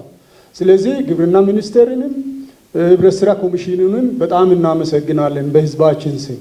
ስለዚህ አጠቃላይ ጠቅለል ተደርጎ ሲታይ የህብረት ስራ የሚታነቁባቸው ማነቆች አሉ። አንደኛው ቅድም እንደተባለው እንደተነሳው አባላት በብዛት ወደ ህብረት ስራ ማህበራት አይመጡም። ለምን? ጠባሳም አላቸው። ከዚህ በፊት ይመሩባቸው በነበረው አላማ ያንን በማድረግ ያንን ጠባሳ በማስታወስ፣ ሁለተኛ ደግሞ ውስጥ ያለው እየተጠቀመ ነው አይደለም የሚለውን በማየት ቅድም የሚያነሳቸው ገንዘብና ቁጠባ ማህበራቶች መጀመሪያ የጀመሩ ስለተጠቀሙ እኛም እንደዛ እንጠቀማለን እነሱን አሪያ እንከተላለን ብለው በጣም በብዛት እየሄዱ ናቸውና ስለዚህ አንደኛው በትረስት በአባላት ትረስት ላይ ጉድለቶች ናቸው ያሉትና ስለዚህ አሁን ቅርባችን ኬንያ ቅድም በቀረበው ተሞክሮ መሰረትም ስናይ 80% አባል መሆን ከሚገባው በላይ ሆነዋል። እኛ ጋር ስንመጣ 25%። ለምን ሲባል ገና ህብረት ስራ ማህበራት አባል መሆን ያለባቸው ብዙዎች አሉ። ስለዚህ ስትራቴጂው እነዚህ ፍኖተ ካርታዎች በአዋጁ ትኩረት ተሰጥቶ ማያሰሩ አሰራሮችን በማስተካከል የተሰራው ስራ ትልቅ ቫልዩ አለው። ስለዚህ በጣም ነው የምናመሰግነው። ስለዚህ ወሳኝ ነው። ይህንን ይዘን ቆጥረን በአጠቃላይ በአክቲቪቲዎቹንም ሆነ ግቦቹን በደንብ መሬት አስረግጠን የምንሰራ ከሆነ የሚያሰራ ህብረት ስራ ማህበራቶች የሚጠበቅባቸውን ኃላፊነትና ተጠያቂነታቸውን በመወጣት ሊደርሺፑም ትኩረት አድርጎ ከመራ ሀገራችን ብልጽግና ማረጋገጥ እንችላለን። ለሀገራችን ብልጽግና ወሳኝ ናቸው የሚባለው ከዚሁ ተነስተው ነው። ስለዚህ ስትራቴጂውን ፍኖተ ካርታውን ይዘን ለመተግበር ለኛም የሚያስቸግረን ነገር የለም። ልምድ አለ፣ ተሞክሮ አለ፣ አሁንም እየሰራን ያለንበት ትኩረት አለ። በአጠቃላይ ውጤታማ ማድረግ እንችላለን የሚለውን ሀሳብ ለመስጠት ነው። አመሰግናለሁ። ትርፍ ከሌለው ልክ እንደ መንግስት ተቋማት ነው ማያቸው ነው። የመንግስት ተቋማት ሰርቪስ ይሰጣሉ፣ ግን እንዳይጠፉ ደግሞ ትርፍ ያገኛሉ። ላይክዋይስ ኮኦፕሬቲቭን በዛ መልክ ካልሄዱ በስተቀር ትርፍን ታርጌት ያላደረጉ ከሆነ በስተቀር አስቸጋሪ ነው። ሰርቫይቭ ለማድረግም አስቸጋሪ ነው። ቅድም ያነሳቸዋቸው በተለያየ ተጽዕኖ የሚመጣ እነዛን ነገሮች ማስተካከል ይፈልጋል። ግን ይሄን ፍሬም አድርጎ አገልግሎት ሰጥተን አትራፊ ሆነን ዘላቂ እንሆናለን የሚል አካሄድ ካልሆነ አስቸጋሪ ነው የሚሆነው። በሁለተኛ ደረጃ በቦርድ ደረጃ ያሉት ምንም ችግር የለም። አርሶ አደሮች ሊሆኑ ይችላሉ። ግን በተማረ የሰው ኃይል ካልተመሩ በስተቀር እንደ ቢዝነስ ቁጥር አድሚኒስትሬቲቭ ወይም የኤክስኪዩቲቭ ቦዲው የተማረ ኃይል ሆኖ ቦርዱ ገቨርናንስ ነው፣ ዳይሬክሽን ነው የሚሰጡት። ይሄ አይደለም ፍላጎታችን፣ ይሄኛው ነው ፍላጎታችን የሚል ነው እና እነዚህ ሁለት ነገሮች በጣም አስፈላጊ ናቸው ብዬ ገምታለሁ። ትርፋማ መሆን እና በተማረ የሰው ኃይል ኤክስኪዩሽኑ መፈጸሙ ወሳኝ ነገሮች ናቸው። ይሄንን ሪፎርሙ የሚያጠነጥነው በእነዚህ ዙሪያ ነው። የሬጉላቶሪ ቦዲው የሚሆን ዋናው መስሪያ ቤት ያለው የአቶ ጌትነት ኮሚሽኑን ለማለት ፈልጌ ነው። ኮሚሽኑ የሚያግዘው እናንተ ሲጠነክሩ ነው። መጀመሪያ ለውጥ የሚያመጡት ፕራይመሪ ኮኦፕሬቲቮች ናቸው። ከዛ እነሱ ሲጠነክሩ ዩኒየኑም ይጠነክራል። እንደዛ እያለ ወደ ፌዴሬሽን፣ ወደፊት ደግሞ ወደ ሊግም ሊሄድ ይችላል። እነዛ ሁሉ እገዛ ተጨማሪ ኃይል ናቸው እንጂ መጀመሪያ በእግራቸው መቆም ያለባቸው ኮኦፕሬቲቭ ስለሆኑ እነዚህ ሁለት ነገሮች ትርፍን መሰረት ያደረገ በተማረ የሰው ኃይል እንዲመራ። አሁን ድሮ የተማረ የሰው ኃይል የለም ይባላል። አሁን በገጠር ውስጥ የተማሩ ልጆች በጣም ነው ያሉት። ይህንን በተግባር አይተናል። ጆብ ክሬሽን ላይ ስለምንሰራ እና እነዛ ልጆች አንደኛ ስራ ፈጠራም ነው፣ በሁለተኛ ደረጃ አትራፊ ሆነው ተወዳዳሪም ተፎካካሪም እንዲሆኑ የሚያግዝ ነውና እነዚህ ሁለቱ ነገሮች ላይ ያጠነጠነ ስራ ቢሰራ ብዙ ለውጥ እናመጣለን የሚል ግምት አለኝ። አስተዋጽኦ ለአጠቃላይ ኢኮኖሚ በጣም አስፈላጊ ነው። ክፍተትን ይሞላል፣ አገልግሎት ይሰጣል። ከአገልግሎት በተጨማሪ ደግሞ ንግድ ላይ ሲሰማራ ተጨማሪ ገቢ ያስገኛልና ጠቀሜታው ምንም ጥያቄ የለውም። ከዓለም አቀፍ ተሞክሮም የምናያቸው ህብረት ስራ ምን ያክል ኢኮኖሚውን እንደሚደግፍና ለአገር ጂዲፒ አስተዋጽኦ እንዳለው እናያለን። እኛ ለምንድን ነው እዚሁ አካባቢ የዞርን ያለ ነው የሚለው አሁን እንግዲህ በጣም አጉልቶ ያወጡት በስትራቴጂው በፍኖተ ካርታው አዋጅም ተጨምሮበት ደንብም ተከትሎ መመሪያም ሲመጣ እነዚህ 4 ዶክመንቶች 5 ዶክመንቶች ካላሻገሩ አይሻገርም ማለት ነው። ስለዚህ እነዛ ሁለቱ ላይ ትኩረት እንድታደርጉ ነው። በጣም አመሰግናለሁ ክቡር ሚኒስትር። በጣም ከቤቱ የተነሱት ሀሳቦች በጣም ጠቃሚ ናቸው። አንዱ እንዲያዝ የፈለኩት እሱ ነው። እነዚህ ቢታዩ የተባሉትን ነገሮች ወስደን ማየት ይኖርብናል። በልኩ በምናስበው እና በአጠቃላይ በሀገራዊ አቅሞቻችንና እንደ ሀገር እየተሰራባቸው ባሉ ትልልቅ ስትራቴጂክ ጉዳዮች ጋር ከዛ ጋር በሚናበብ መንገድ መስራት ይጠይቃል። አሁን እዚህ ላይ የቀረበው አንዳንዶቹ ቁጥሮችን ካየን አጠቃላይ ከሀገራዊ ሁኔታው አንጻር ካየነው ያነሱ የሚመስሉ አሉ። ግን ደግሞ እንደ ሴክተር ከነበርንበት ሁኔታ ካየነው ደግሞ በጣም የተለጠጠ አይነት እቅድ አለው ማለት ነው። ስለዚህ ሁለቱንም በመፈጸም አቅማችን ባለው ከፌደራል እስከ ቀበሌ ባለው አቅምና ከሀገራዊ ሁኔታው አንጻር አጣጥመን የ10 ዓመት የሀገራዊ የልማት እቅዱንም አይተናል፣ የሪፎርማችንን አይተናል፣ የግብርናና ገጠር ልማት ፖሊሲውን አይተናል። ከዛ ጋር በተናበበ መንገድ ለማስቀመጥ ነው የተሞከረው። በዚህ አጋጣሚ የኤቲአይ ቲም ከኛ ቲም ጋር ሆኖ የዩኒቨርሲቲ ሰዎችም ጭምር ተቀላቅለውበት ዲቴል በዝርዝር ታይቶ የተዘጋጀ ጉዳይ ነው።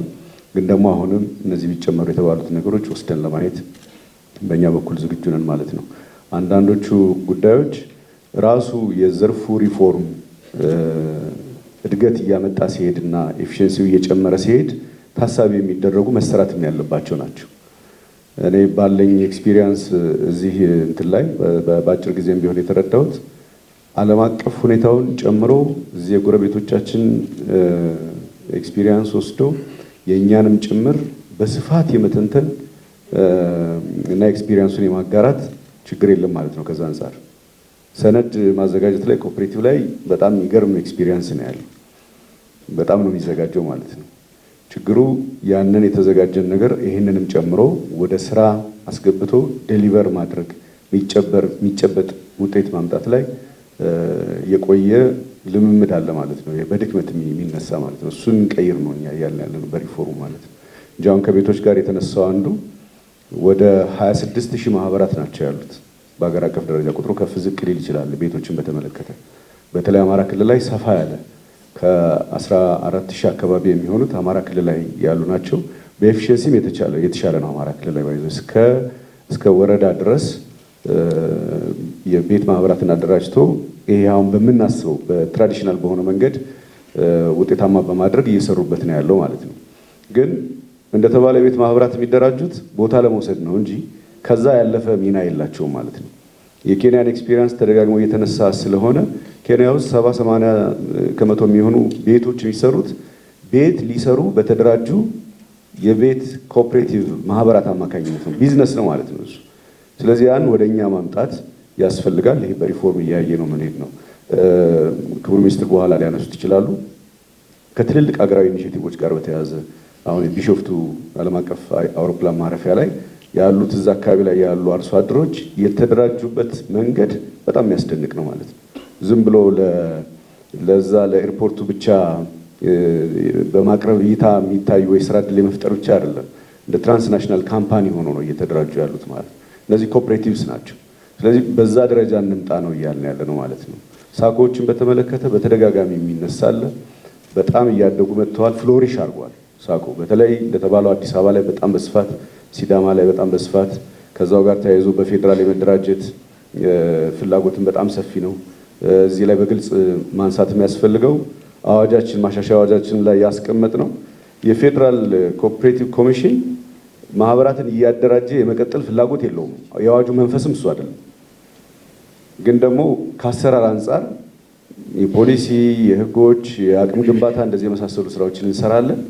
ማህበራቱ በፌዴራል መደራጀት የሚፈልጉት በአንድ በኩል እንትናቸውን ተደራሽነታቸውን ለማስፋት ፍላጎት ስላላቸው ነው ማለት ነው። ይህንን ማሻሻያ አዋጁ ላይ በግልጽ አስቀምጠነዋል። በግልጽ ያስቀምጥነው ምንድነው የትኛውን ቦታ ላይ የተደራጀ ኮኦፕሬቲቭ ቅርንጫፉን ሊከፍት ይችላል፣ እያስፈቀደ ሊያስፋፋ ይችላል ማለት ነው። ይሄ እንግዲህ እንደ ሀገር የምንከተለውንም አጠቃላይ አቅጣጫ በደንብ ግምት ውስጥ አስገብቶ ሰፋ አድርጎ መቀበልና የተወዳዳሪነትን ማስፋት ትብብርን ማስፋት በጣም ያስፈልጋል። ለምሳሌ ፋይናንስ ሴክተሩ ላይ የውጭ ባንኮችና ኢንሹራንሶች እየመጡ ባለበት ሁኔታ ላይ የእኛን ሳኮዎች እንትን ማድረግ አያስፈልግም ማለት ነው። የሚሄዱት እዛ ቦታ ላይ አባል ስላላቸው ነው የሚሄዱት ማለት ነው።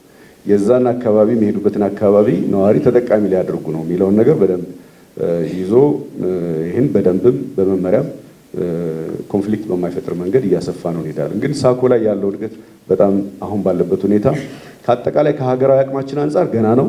ከነበርንበት አንጻር ግን በአንድ ዓመት ጊዜ ውስጥ ብቻ ያለው እድገት በጣም ትልቅ። ባንኮች ተደምረው ማይክሮፋይናንሶች ተደምረው ዳታውን እርግጠኛ አይደለሁም 10,000 ለሚሆን ተበዳሪ እንኳን በአመት መስጠታቸውን እርግጠኛ አይደለሁም። እኛ 2017 ብቻ የኛ ሳኮዎች 1.6 ሚሊዮን ተበዳሪ ያላቸው በእንትን ደረጃ ካየነው በሚያበድሩት መጠን አንጻር ካየነው አነስተኛ ሊሆን ይችላል።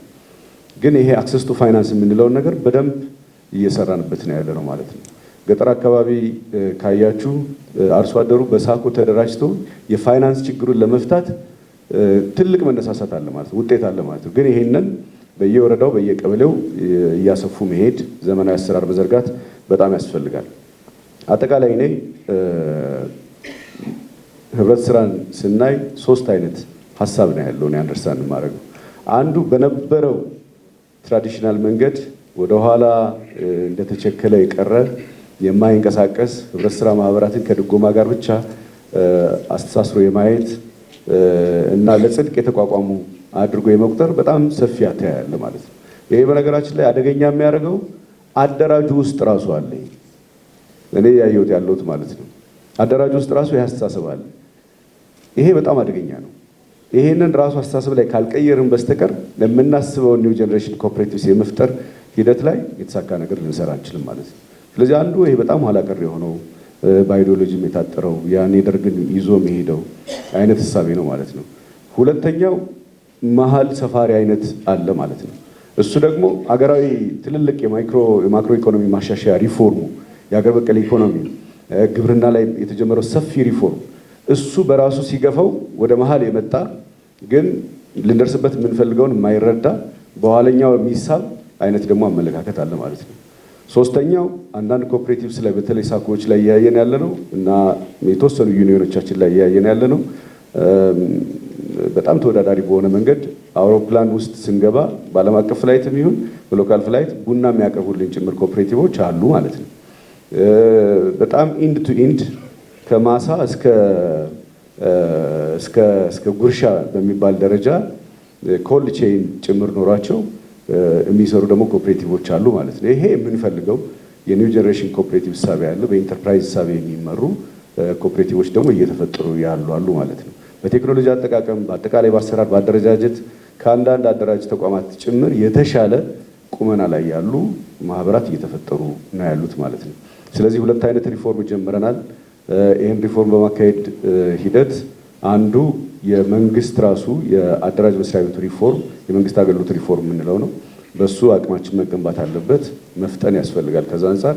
ሁለተኛው ደግሞ የኮኦፕሬቲቭ ዘርፉ ሪፎርም ነው። ሁለቱን አቀናጅተን ከመራ ነው በአጭር ጊዜ ውስጥ ይህንን ስትራቴጂ ማሳካት የሚያስችል አቅም መፍጠር እንችላለን ብዬ አስባለሁ። ለዚህ በጣም መልካም አጋጣሚ እዚህ ግብርና ላይ በራሱ በግብርናው ሴክተር የተጀመረ ሪፎርም አለ። ምርትና ምርታማነት በከፍተኛ ሁኔታ እያደገ ነው ያለው።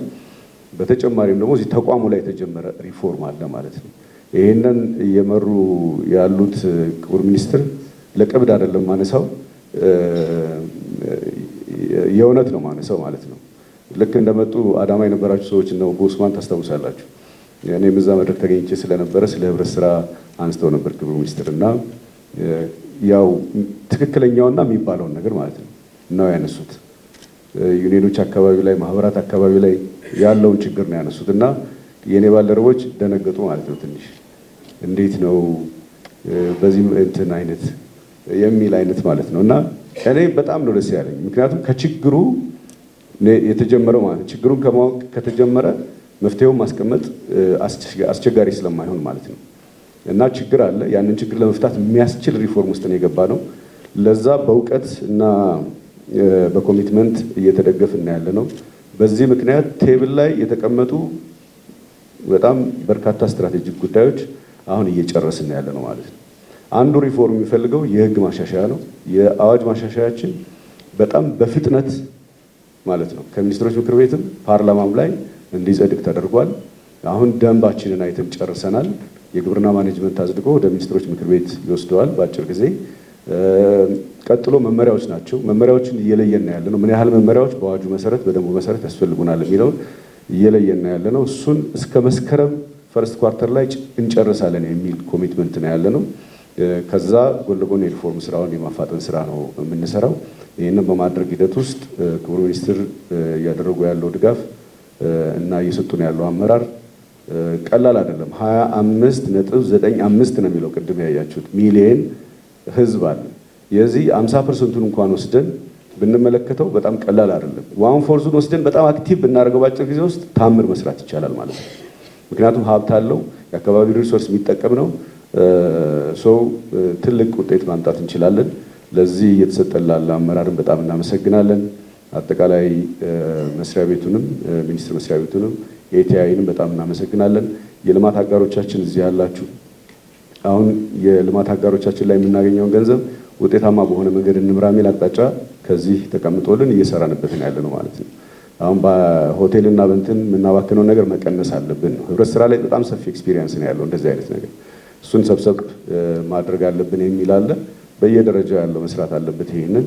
ስለዚህ እያንዳንዱን ሳንቲም የምናገኘውን ኮኦፕሬቲቭን ለመቀየር ከተጠቀምንበት ያሰብነውን ነገር ውጤታማ ለማድረግ የሚያስችል ሂደት ውስጥ እንገባለን የሚል ነው ያለኝ። በአጠቃላይ የዛሬው መድረክ በጣም ትልቅ ዲፓርቸር ነው ለኮኦፕሬቲቭ ፋሚሊ። ይህንን ይዘን ደግሞ ሪፎርሙን ለማስቀጠል ሁላችሁንም በዚሁ አጋጣሚ አደራ ለማለት እፈልጋለሁ። አመሰግናለሁ።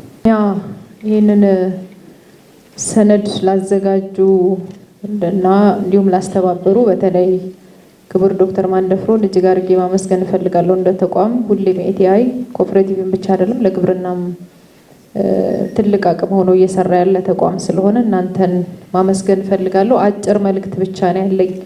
ነምበር 1 ይሄ ስትራቴጂ እና ፍኖተ ካርታ ህብረት ስራ የሚፈተንበት ወቅት ስለሆነ ራስን ለዛ ማዘጋጀት ያስፈልጋል። ጊዜው የተግባር ነው። ብዙ ጊዜ የህግ ማዕቀፍ ችግር ስላለ እንደዚህ ስለሆነ ምናምን ብለን ብዙ ምክንያት ፈጥረናል። በዚህ ስትራቴጂ እና ሮድማፕ ላይ ምን ሊሰራ እንደታሰበ የት መድረስ እንደፈለግን በግልጽ የተመላከተ ስለሆነ ነምበር 1 የምታደርጉት ሰነዱን ከመረዳት እንጀምር። ሳንረዳ ሌላ ሀሳብና አስተያየት ወደ መስጠት ከመሄዳችን በፊት እናንተ ስር ካሉት ባለሙያዎች ጋር ግልጽ የሆነ መግባባት መፍጠር ያስፈልጋል። ቅድም ክቡራት ኦስማን ሲያነሱ ያው ለጽድቅ አይደለም የሚደራጀው ማህበረሰቡ፣ ጥቅም ካገኘ ይደራጃል፣ ጥቅም ካላገኘ ደግሞ ወደ ሌላ ወደሚያወጣው ይሄዳል ነው። ብዙ ተፎካካሪም እየመጣባችሁ ስለሆነ ራሳችሁን አዘጋጁ። ሁሌ እንደምላችሁ የቢዝነስ እሳቤ ይኖራችሁ። እኔ አሁን ባለው ነባራዊ ሁኔታ እንደ ኖርማል ከሲቪል ሰርቪስ የመንግስት ተቋም ለይቻለሁ። ምክንያቱም መንግስት ማዳበሪያ ያመጣል፣ አብዛኞቻችሁ ታሰራጫላችሁ፣ ከዛ አለቀ ማለት ነው። ያችን የማዳበሪያ ፕሮፊት ማርጂን ብቻ የምትወስዷትን ይዛችሁ አርሶ አደሩ በጣም ይፈልገናል ብላችሁ እንዳታስቡ። አርሶ አደሩ አሁን ሚሊዮነር እየሆነ ነው ያለው። ሶ ሚሊዮነር እየሆነ ሲሄድ ከናንተ ምን ጥቅም ሊያገኝ ነው የሚመጣው የሚለውን በደንብ ዲፋይን አድርጋችሁ ልታስረዱት ይገባል፣ በተግባር ልትገልጹለት ይገባል። ካልሆነ ግን ኮኦፐሬቲቭ ነን ብለን ዩኒየን ነን ብለን ስማችንን ብቻ ይዘን የምንቀጥል ከሆነ አይሆንም። ይሄ ሰነድን በደንብ ያመለከተ ስለሆነ ተረድተን ወደ ተግባር እናውረድ የሚለውን ውሰዱ። የመንግስት ጣልቃ ገብነት ሳይሆን የመንግስት ድጋፍ ነው የሚያስፈልገን ብላችኋል። የመንግስት ድጋፍ አሁንም አለ፣ ወደፊትም ይኖራል። ግን እስከ መቼ ነው ይሄ ድጋፍ የሚቀጥለው የሚለውን ወስዳችሁ ብታዩ ጥሩ ነው የሚመስለኝ። ምክንያቱም እድሜ ልካችንን እየተደገፍን እንሄዳለን ሳይሆን የተሻለ ነገር ይዘን የምንመጣ ከሆነ ነው የህግ ማዕቀፍ እንኳን እንዲስተካከልልን ስንጠይቅ ለምንድን ነው ማስተካከልላችሁ የሚባል ጥያቄ ሲነሳ መልስ መስጠት ያስፈልጋል። ግለሰቦችን ሀብታም የሚያደርግ ሲስተም አይደለም መፍጠር የተፈለገው፣ ብዙሃኑን ተጠቃሚ የሚያደርግ ሲስተም ስለሆነ መፍጠር የፈለግነው። በኋላ ክቡር ሚኒስትር ያነሱታል ብዬ አስባለሁ። ይሄ እንኳን ደስ ያላችሁ የሚያስብል ሳይሆን ኮኦፐሬቲቭ የሚመራ አካል፣ ዩኒየንን የሚመራ አካል እንቅልፍ አጥቶ መንግስት ምንድነው የፈለገው፣ አርሶና አርብቶ አደሮቻችን ምንድነው የፈለጉት፣ እኔ ምን ልሰራ ነው የተቋቋምኩት የሚለውን መልስ መስጠት ያስፈልጋል። አሁን ባለው በጣም በተኛ ሲስተም ምንም አይነት መልስ መስጠት ስለማንችል ራሳችንን ፕሩፍ እናደርግ ነው። የማንችል ከሆነ ደግሞ ቦታችንን ፈልገን ወደሚመጥነን ቦታ መሄድም አይ ቲንክ ለዜጎች ትልቅ ውለታ መዋል ነው ብዬ አስባለሁኝ። ባልገባን ነገር ላይ አንድከም። ከገባንና ኮሚትመንቱ ካለን ይሄንን ስትራቴጂ ይሄንን ፍኖተ ካርታ ወደ መሬት አውርጄ ለዜጎች የሚጠቅም ነገር በቻልኩት ልክ እሰራለሁ የሚል አርበኛ ነው የሚያስፈልገው ማለት ነው። አሁን በአዳራሽ ረጃጅም አረፍተ ነገሮችን ሳይሆን የምንፈልገው በተግባር የሚገለጥ ነገር መስራት አለብን ነው። አርሶ አደራችን ሲያመርት ግብአት ተቸግር ያለው ሲል ለዛ መልስ የሚሰጥ መሆን መቻል አለብን። አንድ ፓምፕ ለመግዛት እኮ አዲስ አበባ የሚመጣ አርሶ አደር አይደለም እኛ የፈለግነው፣ በሩ ላይ እንድታቀርቡለት ነው የፈለግነው። ማታቀርቡለት ከሆነ እናንተ ለምንድን ነው የምታስፈልጉት? አይ ያመረትከው ምርት ለኔ በዝቅተኛ ዋጋ ሽጥልኝና እኔ ራሴን አቋቁሜ እንደዚህ ሸጬ ምናምን እንደሱ አይሰራም። አሁን በቢዝነሱ ላይ መስማማት ያስፈልጋል የሚለውን ውሰዱልን። በገጠርና በከተማ የኛ ሚና ምንድነው የሚለውን በደንብ ዲፋይን አድርጉና ከተማ አካባቢ ላይ እየሰራችሁ ያላችሁት ሸማቾች ተብሎ ዝቅተኛ ገቢ ላላቸው ብቻ ማዳረስ የሆነ በዝቅተኛ ወይ በተመጣጣኝ ዋጋ ማቅረብ ሳይሆን አምራቹንም እንዴት አድርጌ ነው ልደግፍ የሚችለው የሚለውንም ውሰዱ። ከኢንዱስትሪ ጋር የሚኖረውን ሊንኬጅ ሚስ እንዳናደርግ። አርሶ አደሩ አምርቶ የሚሸጠው ነገር አለ፣ እሱ ደግሞ የሚፈልጋቸው ነገሮች ስላሉ በአግባቡ ለሱ ተደራሽ እንዴት እናደርጋለን የሚለውንም ውሰዱ። በፕሮፌሽናልስ መመራት አለበት የሚለው ላይ ተስማምተናል። ሶ ኢምፕሊሜንቴሽኑ እንዴት ይሆናል የሚለው እንደው በአንድ ሄደን ሁሉን ነገር እንደረማመሳለን ሳይሆን ፌዝድ በሆነ አፕሮች እያየን እንደየአካባቢው ነባራዊ ሁኔታ እያስተካከልን እንሄዳለን ነው። ዝርዝር አክሽን ፕላን ይኖረዋል ብላችሁ ውሰዱ። አንድ መልእክት ያለኝ ሳኮስ ጥሩ ስራ እየሰራችሁ ነው ያላችሁት ከተማ አካባቢ ላይ። ወደ ገጠር ደግሞ ወረድ ብለን አርሶና አርብቶ አደሩን ተጠቃሚ የሚያደርግ የብድር ስርዓት እንዴት ነው ልንፈጥር የምንችለው፣ ሴቪንጉን እንዴት ነው ከነሱ ሞቢላይዝ የምናደርገው የሚለውን ብንወስድ ጥሩ ነው። አሁን መንግስት በግልጽ እያስቀመጠ ያለው ለሆነ አካል ብቻ ምቹ ሁኔታ መፍጠር ሳይሆን በፉክክርና በትብብር መካከል ያለውን ነገር ተረድተን እንድንሰራ ነው የተፈለገው። ሰው የሆነ አዲስ ነገር ሲመጣ እኔን ሊያጠፋኝ ነው፣ የሆነ ነገር ሲመጣ እኔን እንደዚህ ሊያደርገኝ ነው የሚል ሳይሆን ተወዳዳሪ ሆነን እንገኝ፣ ተመራጭ እንሁን።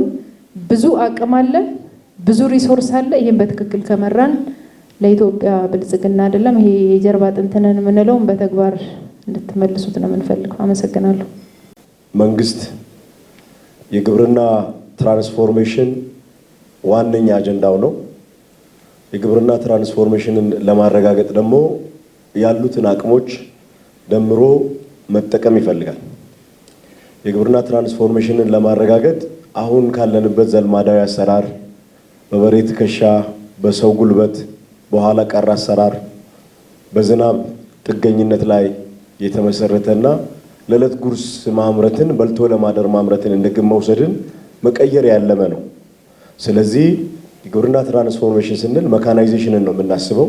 አሁን ባለንበት ተጨባጭ ሁኔታ እያንዳንዱ አርሶ አደር በተናጠል የመካናይዜሽን መሳሪያዎች ባለቤት ለመሆን ሊቸገር ይችላል። ከዛ የምንወጣበት አንዱ መንገድ አርሶ አደሮቻችን፣ አርብቶ አደሮቻችን በማህበራት ተደራጅተው አቅማቸውን አሰባስበው እነዚህን ማሽነሪዎች እንዲታጠቁ ማድረግ የቅድሚያ ተግባራችን ስለሆነ ነው ማለት ነው። በዚህ ደረጃ አዋጅ ተዘጋጅቶ ስትራቴጂ ተዘጋጅቶ ስትራቴጂው ደግሞ የሚፈጸምበት ዝርዝር የሆነ ጉዳይ እየቀረበላቸው ያለው ማለት ነው። እንዲሁ ለመድረክ ፍጆታና የህብረት ስራ ማህበራትን ሚና በኢኮኖሚ ውስጥ በተለይም ደግሞ ከግብርና አንጻር ያለውን ድርሻ ገልጾ ለማለፍ እንዳልሆነ ልትገነዘቡ ይገባል። ራሳችሁንም አመራሮቹ፣ አጠቃላይ የህብረት ስራ ማህበራት ቤተሰቦች ትከሻችሁን በዛ ልክ ማዘጋጀት ይጠይቃል ማለት ነው። ትልቅ የቤት ስራ ስለሚጠብቀን ግብርና ትራንስፎርሜሽን ማምጣት በጣም ትልቅ የሆነ አሳይመንት ነው። ከዚህ ውስጥ የአንበሳውን ድርሻ የሚወስደው ትልቁን ድርሻ የሚሸከመው ይሄ ተቋም ነው፣ ይሄ አደረጃጀት ነው የሚለውን አስምሮ መውሰድና ለዛ ተልዕኮ መዘጋጀት ያስፈልጋል። ለዚህም ነው እኛ እንደ መንግስት የምንችለውን ሁሉ ነገር ከፖሊሲ ማዕቀፍ ጀምሮ ከአዋጅ ጀምሮ አሰራሮችን ከመዘርጋት ጀምሮ አስፈላጊ ድጋፎችን ለማድረግ ዝግጁነታችንን እያረጋገጥን ያለ ነው። በተለመደው አካሄድ ብዙም ሁኔታውም አያመችም። አሁን ያለው የለውጥ መንግስትም የተለመደውን የድህነት አስተሳሰብን ይዞ የሰብሲዲ ሸቀጦችን ወይ ደግሞ ድጎማ የተደረገባቸውን ሸቀጦች የማከፋፈልና ግብአት በማከፋፈል ብቻ መኖርና መቀጠል አይቻልም። እኛ የግብርና ትራንስፎርሜሽንን ስናረጋግጥ ግብርና ከዕለት ጉርስ ያለፈ ቢዝነስ ነው የሚሆነው ነው። ገበሬያችን ነጋዴም ጭምር እንዲሆን ልዩ ልዩ እድሎችን እየከፈትንለት ነው ያለ ነው። አርብቶ አደራችን እንዲነግድ፣ ሀብት እንዲያገኝ፣ ህይወቱ እንዲቀየር ለማድረግ ብዙ ስራዎችን እየሰራ ነው ያለ ነው። ከዚህ ውስጥ ሪፎርም የሆነ በአስተሳሰብ የተቀየረ የህብረት ስራ ማህበር አንዱ አፕሮቻችን ነው። ስለዚህ የተጠናከረ የህብረት ስራ ማህበርን ለመፍጠር በዚህ ረገድ መንግስት ትልቅ ፍላጎት፣ ትልቅ ተነሳሽነት ስላለው ነው ይሄ ስትራቴጂ የተዘጋጀው የሚለውን በአግባቡ መያዝ፣ መገንዘብ፣ ማስገንዘብ እስከታች ደግሞ ባለቤቱ ጋር አድርሶ እንዲፈጸም ማድረግ ያስፈልጋል ነው። ሁለተኛው መሰረታዊ ነገር የመደመር መንግስት አንዱ አጀንዳ የምግብ ዋስትና የምግብ ሉዓላዊነት ነው። ከምግብ ዋስትና አንጻር ምርትና ምርታማነትን ማሳደግ ያስፈልጋል። ምርትና ምርታማነትን ለማሳደግ ደግሞ ቅድም ካነሳሁት ነጥብ ጋር ይያያዛል፣ ከግብዓት አቅርቦት ጋር ይያያዛል፣ እሴት ከመጨመር ጋር ይያያዛል። ብዙ ጉዳዮች አሉት እዛ ውስጥ። ህብረት ስራ ማህበራት ያላቸው ሚና ያላቸው ድርሻ ይታወቃል። በመሰረታዊነት ከዛም ባለፈ ኢትዮጵያ የምግብ ሉዓላዊነትን ታረጋግጥ የሚል ግልጽ የሆነ አቋም ነው ያለን እንደ መንግስት። ያ ማለት ምን ማለት ነው? መሬታችንን፣ ውሃችንን፣ ምርታችንን፣ እሴት ጭማሯችንን ለሌላ ባለ ሀብት አሳልፈን ሰጥተን ለመልቲናሽናል ኮርፖሬሽኖች ቁጥጥር ስር እንዲወድቅ አድርገን የሲድ ሲስተማችን ሳይቀር በሌሎች ኩባንያዎች እጅ ወድቆ የሌሎችን እጅ የምንመለከት ሌሎች አፍሪካ ሀገሮች ላይ እንደተከሰተው አይነት ሁኔታ እንዳይፈጠርብን ትክክለኛ የእኛ ባለ ሀብቶች ይህን መቆጣጠር የሚያስችለን የራሳችን ወጣቶች፣ የራሳችን አርሶ አደሮችና አርብቶ አደሮች ናቸው የእኛ ባለ ሀብቶች የሚል አቋም ነው ያለን ማለት ነው። ስለዚህ ኢትዮጵያ 38.5 ሚሊዮን የሚሆን ሄክታር መሬት የሚታረሳላት፣ ቀሪ መሬቶችን በስፋት ኢንቨስት አድርገን የመስኖ አውታሮችን ዘርግተን ማረስና ማልማት ነው የምንፈልገው። ይሄን ለማልማት ደግሞ አቅም ሆኖ ሊሰማራ የሚገባው ቀጣይ ኢንቨስተራችን እነዚህ የህብረት ስራ ማህበሮቻችን ናቸው። ስትራቴጂክ የሆነ አካሄድ ነው እየተከተልን ያለ ነው እንጂ የቀረንን የእርሻ መሬት ሁሉ አጠቃላይ ዓለም ላይ ያሉ በእርሻ የሚተዳደሩ ትላልቅ ኩባንያዎችና ትላልቅ ቢዝነሶችን ጋብዘን የሲድ ሲስተማችን፣ የግብዓት አቅርቦት ሲስተማችን፣ የግብዓት አመራረታችን፣ አሰረጫጨቱ በሙሉ ከእጃችን የወጣ ሆኖ በኋላ ችግር ውስጥ እንዳንወድቅ መንግስት በጥንቃቄ ያሰበበት ጉዳይ ነው ማለት ነው። ለዚህ ነው የምንችለውን ሁሉ ደግፈን የኛ አርሶ አደሮች አርብቶ አደሮች ከዕለት ጉርስ ያለፈ ቢዝነስ አድርገውት እንዲያስቡ እርሻቸውን፣ እርባታቸውን፣ የእሴት ጭማሯቸውን፣ ንግዳቸውን ገበሬ አርሶ የሚበላ ብቻ ሳይሆን አርሶ ገንዘብ የሚያገኝ ትርፍ የሚያመጣ ሀብታም የሚሆን ግብርና እርባታ የሚያበለጽግ ስራ መሆኑን በተጨባጭ ማረጋገጥ ነው የምንፈልገው ነው። ስለዚህ ደግሞ ከውጭ ከምንጠብቀው ሌላ ባለሀብት ከውጭ ከምንጠብቀው መልቲናሽናል ኮርፖሬሽኖችና ትላልቅ ኩባንያዎች ይልቅ እዚህ ኩባንያዎች መፈጠር አለባቸው የሚል አቋም ነው ያለን። እነዛ ኩባንያዎች እናንተ የምትፈጥሯቸው ኩባንያዎች ስለሆኑ ነው በዚህ ደረጃ የምንነጋገረው ማለት። የመንግስት ፍላጎት ይሄ ነው። ስለዚህ የህብረት ስራ ማህበራትን ከልቡ ማጠናከር ሪፎርም እንዲሆኑ ይፈልጋል መንግስት። ይህንን በዛ ታሳቢ መያዝ ይፈልጋል። እንደተለመደው በጣም ደከም ባለ አካሄድ፣ በተበታተነ አደረጃጀት፣ ኋላ ቀር በሆነና ግልጽነት በሌለው አመራር ከዛም ባለፈ ደግሞ በአግባብ ኦዲት በማይደረግበትና ተጠያቂነት በማይሰፍንበት በዘልማዳዊ አይነት መጓተት መንገዶች መቀጠል አይቻልም ማለት ነው። ደንበኛ የቢዝነስ ተቋም ሆኖ ግልጽነት ያለው አሰራር ሆኖ የተጠናከረ አደረጃጀት ኖሮት በጣም የጠራ የኦዲት ስርዓት ኖሮት ተጠናክሮ እንዲቀጥል ነው የመንግስት ፍላጎትና ከዚህ አንጻር ስትራቴጂው ትልቅ ጠቀሜታ አለው ብለን ነው የምናምነው። በዚህ ሂደት ነው የምግብ ሉዓላዊነታችንን የምናረጋግጠው። ያለንን ሀብት፣ ያለንን ውሃ፣ ያለንን መሬት የኛው አርሶ አደሮች አቅም ፈጥረው በደንብ ማሽነሪዎችን አሰማርተውበት እንዲያለሙ እንዲያመርቱና ሀገራቸውን እንዲመግቡ ከሀገር መመገብ ባለፈ ደግሞ ለኤክስፖርትም ለኢንዱስትሪም ለገበያ ማቅረብ የሚያስችላቸው ቁመና ላይ መድረስ አለብን የሚለውን ታሳቢ የያዘ ነው። ከዛ ባለፈ የገጠር ትራንስፎርሜሽን ዋነኛ አጀንዳችን ነው። እንደ መደመር መንግስት በየወረዳው 3-2-1 የሚል የኢንዱስትሪያላይዜሽን አፕሮች አለ። ይሄ ኢንዱስትሪ ደግሞ በግብርና ምርቶች ጸጋ ላይ በእርባታ ምርቶች ጸጋ ላይ የተመሰረተ አግሮ ፕሮሰሲንግ ማዕከላትን በማቋቋም የሚጀመር ነው። የተሻለ የግብርና የእርባታ ጸጋ ባላቸው ወረዳዎች ላይ 3 አግሮ ፕሮሰሲንግ ኢንዱስትሪዎችን በማቋቋም እንጀምራለን። መካከለኛ በሆኑት ላይ 2 አቋቁመን እንጀምራለን። አነስተኛ የሆነ ጸጋ ያላቸው ላይ ደግሞ ቢያንስ አግሮ ፕሮሰሲንግ ኢንዱስትሪ 1 እናቋቁማለን የሚል ትልም አለን ማለት ነው። ይህንን እኛ ከመንግስት ካዝና ወይ ከትሬዠሪ በጀት መድበን የዱቄት ፋብሪካ፣ የወተት ማቀነባበሪያ፣ የመኖ ማቀነባበሪያ እያለ ልንመሰርት ልናቋቁም አንችልም። በተናጥልም ደግሞ የግል ባለ ሀብቱን ጠርተን በእያንዳንዱ አካባቢ ልናደርግ አንችልም። ይህንን ስትራቴጂ የምናስፈጽምበት ዋነኛ አቅማችን አርሶ አደሩ ነው፣ አርብቶ አደሩ ነው። ይሄ ደግሞ መደራጀትን መሰባሰብን ይጠይቃል። አንዱ የቆየ ልምድ ያለውና እስከነ ችግሩም ቢሆን ይህን ጉዳይ ማስፈጸም የሚችሉት የህብረት ስራ ማህበሮቻችን ናቸው ብለን እናስባለን፣ እናምናለን ማለት ነው። ስለዚህ የገጠር ትራንስፎርሜሽንን የምናረጋግጥበት በገጠር ሌሎች መሰረተ ልማቶችን የመገንባት ትልም ይዘን ነው እየሰራን ያለ ነው።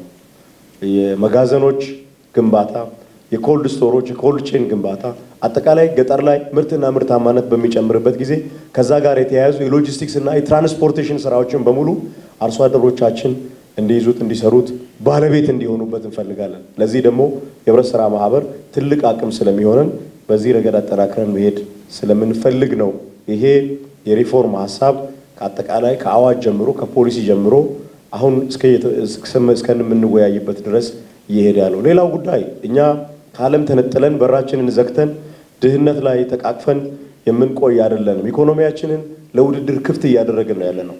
ኢኮኖሚ ለውድድር ክፍት ስናደርግ ቅድም እንዳልኳችሁ የምግብ ሉዓላዊነት አጀንዳችን ቢሆንም ለዛ ውድድር ዝግጁ የሆነ ቁመና ካልፈጠርን ተገደንም ቢሆን በዛ ውድድር ውስጥ የኛ ዜጎች፣ የኛ አርሶ አደሮች፣ የኛ አርብቶ አደሮች፣ የኛ አርሶ አደሮችና የቢዝነስ ማህበረሰቦች መፈተናቸው አይቀርም ማለት ነው። እንደተለመደው በሰብሲዲ በድጋፍ ተገፍቶ በመነሳትና ተንገዳግዶ በመሄድ ውስጥ ልትቀጥሉ አትችሉም ማለት ነው።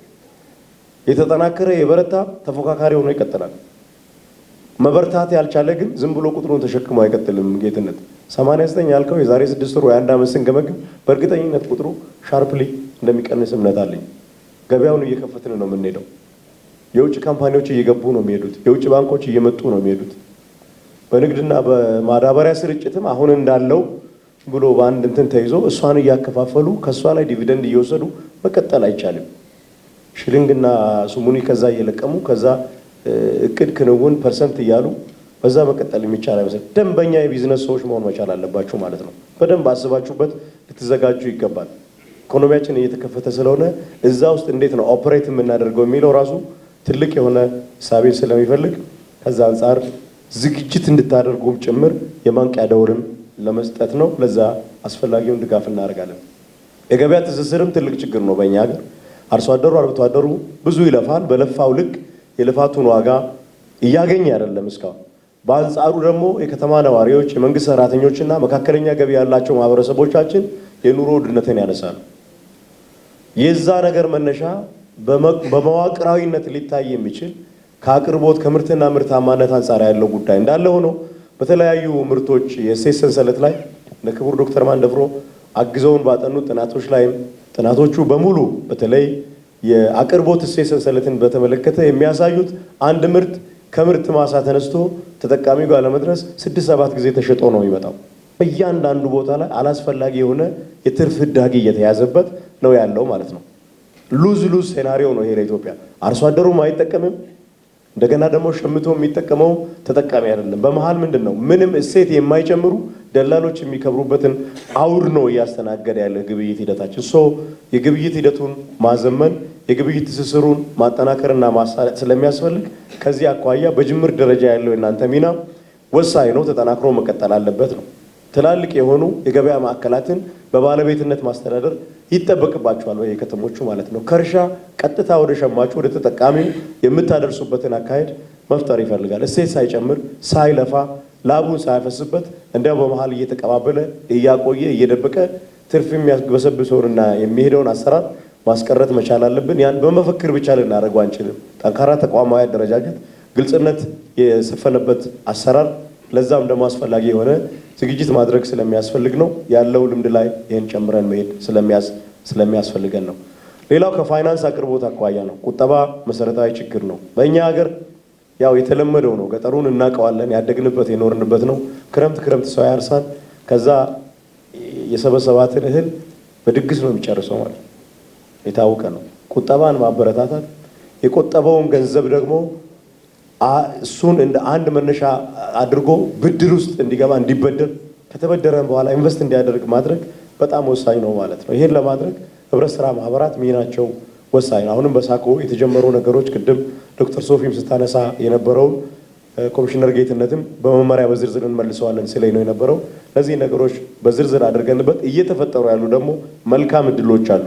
የግብርና ፋይናንስን ወደ ገጠር በደንብ በሰፊው ለማዳረስ መንግስት ትልቅ ትኩረት ሰጥቶ እየሰራ ነው ያለው። ብሔራዊ ባንክ፣ ግብርና ሚኒስቴር በአንድ ላይ በመቀናጀት የልማት አጋሮችን በማስተባበር የግብርና ባንክን የማቋቋም ሂደት ላይ ነው ያለው ማለት ነው። ያንን ተጠቃሚ መሆን የሚቻለው ቁጠባ ሲኖር፣ ቁጠባ ከሌለ ብድር አይመጣም። ቁጠባ ከሌለ ፋይናንስ ወደ እርባታ ወደ እርሻው ሊሄድ አይችልም። ምርትና ምርታማነት ማድረግ ስለማይችል የህብረት ስራ ማህበራት ከዚህ አንጻር ሚናቸው በጣም ወሳኝ ነው ማለት ነው። ከዛ ባለፈ የግብርና ትራንስፎርሜሽኑን የገጠር ትራንስፎርሜሽኑን ለማሳካት መንግስት ሰፊ ድጋፍ ማድረግ ይፈልጋል። ትልቅ ኢንቨስትመንት አለው በእጁ። የልማት አጋሮች መደገፍ ይፈልጋል። ይህንን ድጋፍ በተናጠልና በተንጠባጠበ ሁኔታ በእያንዳንዱ አርሶ አደር ቤት በየንትን እያንኳኳን ማዳረስ አንችልም። በመደበኛ በማዳበሪያ በሌሎች የድጋፍ ማዕቀፍ በሰብሲዲ በድጎማ ማዕቀፍ የምናደርሰው እንዳለ ሆኖ አጠቃላይ ሰፊ የሆነ ሀብት መድበን እየሰራን ነው ያለነው። የልማት አጋሮቻችንም ትልቅ ድጋፍ ሊያደርጉ ነው የሚፈልጉት። ያንን ድጋፍ ቻናል የምናደርግበት አንዱና መሰረታዊ መንገድ የህብረት ስራ ማህበሮቻችን ናቸው። የህብረት ስራ ማህበር ብቻ ሳይሆኑ የግብርና የንግድ ኮርፖሬሽን ቀጥሎ የምናቋቁመው የአግሪካልቸራል ቢዝነስ ካምፓኒስ ወይም ደግሞ የግብርና የቢዝነስ ኩባንያዎችን ጨምረን ነው።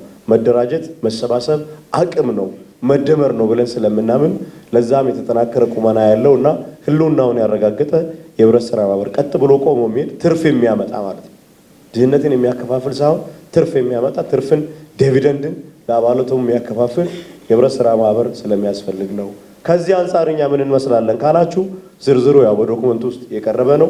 ከአስተሳሰብ ጀምሮ ሲሪየስ ችግር ነው ያለብን ነው። በሽታውን የደበቀ መድኃኒት አያገኝም እንደሚባለው ሁሉ በጣም ኋላ ቀር የሆነ አስተሳሰብ ነው ያለው። ከማይንድ ሴት የተባለው ቅድም የተነሳው ትክክለኛ ነው ወንድም ያነሳው ማለት በጣም ኋላ ቀር ኮሙኒስታዊ የሆነ ድህነትን የማከፋፈል የድጎማ ሸቀጦችን የማከፋፈል ከዛ ውስጥም ደግሞ አሰራሩ በጣም ባህላዊ የሆነና በኋላ ቀርነት በቴክኖሎጂ ያልተደገፈ አካሄድ ስላለው ያንን መቀየር አለብን። ቁጥሩ ብዙ ነው፣ 89 ሺህ ነው። አባላቱ ቅድም እንደተነሳው 26 ሚሊዮን ነው።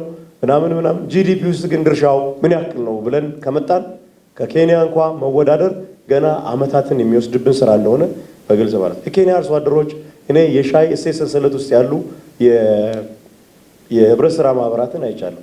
ከማሳ ጀምሮ እስከ ሞምባሳ ኦክሽን ድረስ ምርታቸውን ይከታተላሉ፣ ያውቃሉ። ገበያ ላይ በየዕለቱ ቅጠሏን ሚዛን ላይ ይሸጣሉ። ትራንስፖርት በራሳቸው መኪና ያደርጋሉ። ፕሮሰሲንግ የህብረት ስራ ማህበሩ ነው። ኦክሽን ሴንተሩ ላይ ተወካይ ያላቸው። ከእያንዳንዷ ማሳ ሄደች ሻይ ስንት እንደተሸጠች፣ ከዛ ደግሞ ትርፉንም መልሶ ይከፋፈላሉ። አምርተው ቅጠሉን ይሸጣሉ።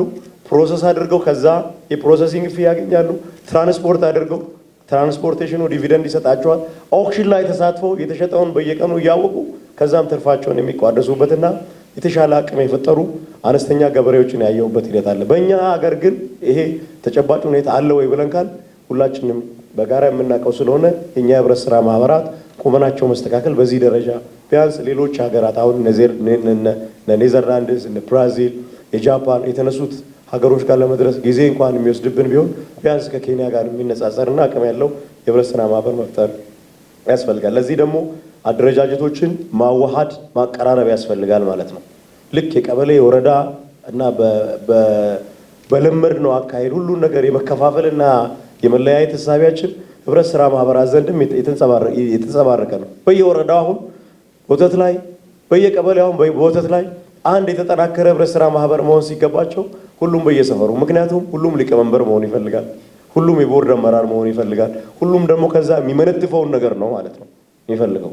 ከዛ መውጣት አለብን። ማጠናከር፣ ማሰባሰብ፣ ማዋሃድ ልክ እንደ ክላስተር እርሻው እና ሰርተን ውጤት እናመጣንበት ሁሉ በህብረት ስራ አሰራርም የምንሰራበትና የምንከተለው የመንግስት አቅጣጫ እንደሆነ በአግባቡ አውቀን በዛ ሂደት መሄድ ያስፈልጋል። በተበታተነ ደካማ በሆነና ግልጽነት በሌለው አሰራር መቀጠሉ ጥቅም የለውም። 89,000 በጣም ደከም ያለና መካከለኛ የህብረት ስራ ከምንይዝ 10,000 በጣም የተጠናከረ ከያዘን የበለጠ ጥቅም የምናገኘው አርሶ አደሩን መጥቀም የምንችለው በዛ ልክ ስለሆነ ያንን ማየት። አሰራሩም እንደዛው ነው።